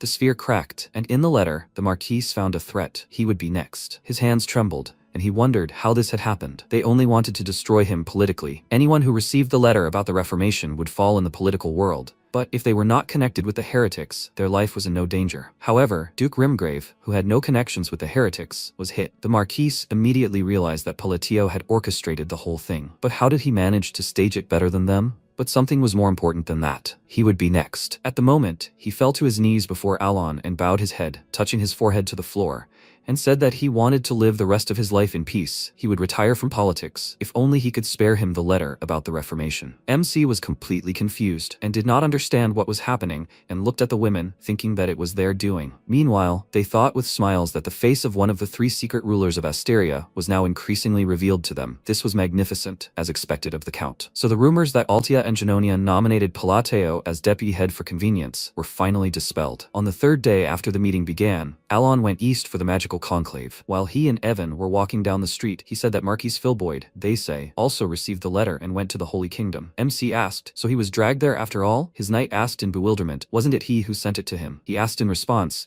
how could he send him a letter about Reformation? Evan was confused. He said it himself. MC told the Marquis that he would think about it, but he never thought it would sound like that. He just wanted to get out of that situation as soon as possible. Meanwhile, in the labyrinthine city of Lartania, a city of endless exploration, at the top of which stand 5 great guilds. One of the 5 great guilds, Blood Iron, was currently descending into the labyrinth. One of the guild members asked admiringly, did he really kill 1,000 creatures single-handedly? The man called him a newbie and said that the guild leaders were practically equal to superhumans. The guild leader, Alderic, turned to him and told him not to exaggerate. Nothing like that would happen this time. The girl asked, do they need to capture 1 monster from the 20th floor alive? That was the order, right? Alderic said the advance was too generous, so he agreed. Levels in multiples of 5 are safe, which is odd. He figured that even if it was a trap, for him, having explored level 50, it was nothing, and he said that in case of failure, the advance didn't need to be returned, so everything would be fine. They descended to the 20th floor. The girl looked around and, pointing at an unusual goblin, noted that the boss really did have a nose for prey. One of the guild members chuckled and exclaimed that it was a goblin, and the most pitiful of all monsters. They would get the same amount of money on top for it. It was a real golden goblin. And what kind of clothes is he wearing? Is that Oriental style or something? The goblin sighed in irritation and turned to them. Noting that the annoying gnats had made a lot of noise, he waved his hand, and everyone who rushed at him immediately suffered an unenviable fate. Seeing this, Alderic immediately drew his axe and charged. He quickly covered the vast distance between them and pounced on him in a leap, but he suffered the same fate as his comrades. This goblin was the king of hungry ghosts, and filled with pride and disdain, he began his journey to the surface. Meanwhile, Alan arrived at the central tower. Evan had to raise his head to look at the building in its entirety, and he noticed that the tower was indeed very tall. Lion, accompanied by other red mages, approached them and greeted him, saying that they had not seen each other for a long time. Let him come inside. Along the way, she told him that the main events of the academy would begin tomorrow, so today, he was free to look around. He asked where the library was, and she offered to take him there. MC had to come here without his knight, as he wasn't allowed into the main building, and went to the break room with the other mages. Lion said that tomorrow, the first day of the convention, a presentation on the new Green Tower theory and a friendly duel were planned. She was interrupted by the loud, disgruntled voice of a mage arguing with someone. Lion sighed heavily and said that it seemed they had gotten into another fight with the deputy head of the Blue Tower. Alon asked her to tell him about it, and she said that she was incredibly narcissistic. Fenia, meanwhile, mockingly told the Green Mage that even if 25th rank mages like him appeared, he still wouldn't stand a chance against her. He grabbed his head and shouted in rage that someday he would make that insolent woman apologize, and Fenia came out into the hallway. Seeing Lion, she mockingly asked, "Who is this?" It was the mage she ground to dust last year, and this time she even brought a friend to yap at her with her. Since MC had his back to her, she didn't immediately realize who he was, but when he turned around, her demeanor immediately changed, and she bowed to him, excitedly greeting him. He noted that they hadn't seen each other for 6 months. How had she been doing all this time? She nervously told him that she was fine, and he said that she didn't need to be so uptight with him. She nervously looked away and asked if he wanted her to communicate with him informally. He told her that she could communicate with him however she felt most comfortable, and she thanked him for his leniency. The Green Mages couldn't believe their eyes, thinking it was an illusion, but it didn't dissipate. Fenia, who had just been barking at everyone, suddenly became docile. Alon said that it was none of his business. But isn't it better for mages to live in harmony? Understanding what he wanted from her, she immediately ran up to the Green Mages and bowed to them, asking for their forgiveness, and offered to be friends with them from now on. MC said goodbye to her, and she, saluting him, used a special spell of instant escape, a jump from the window. He thought with puzzlement that with each meeting her condition was getting worse. He wondered what she imagined there. He saw the dumbfounded looks of the Green Mages on himself and wondered if he had done something wrong. They continued on their way to the library, and Lion said that this crazy Fenia was behaving like this in front of him. It was simply amazing. He asked, "So that's her nickname?" He knew she was an arrogant genius, but to such an extent, they approached the elevator, and the purple mages came out. One of them, seeing Lion, immediately smiled and asked if she had come to admire him. She told him that it wasn't so, and he asked who was next to her. His face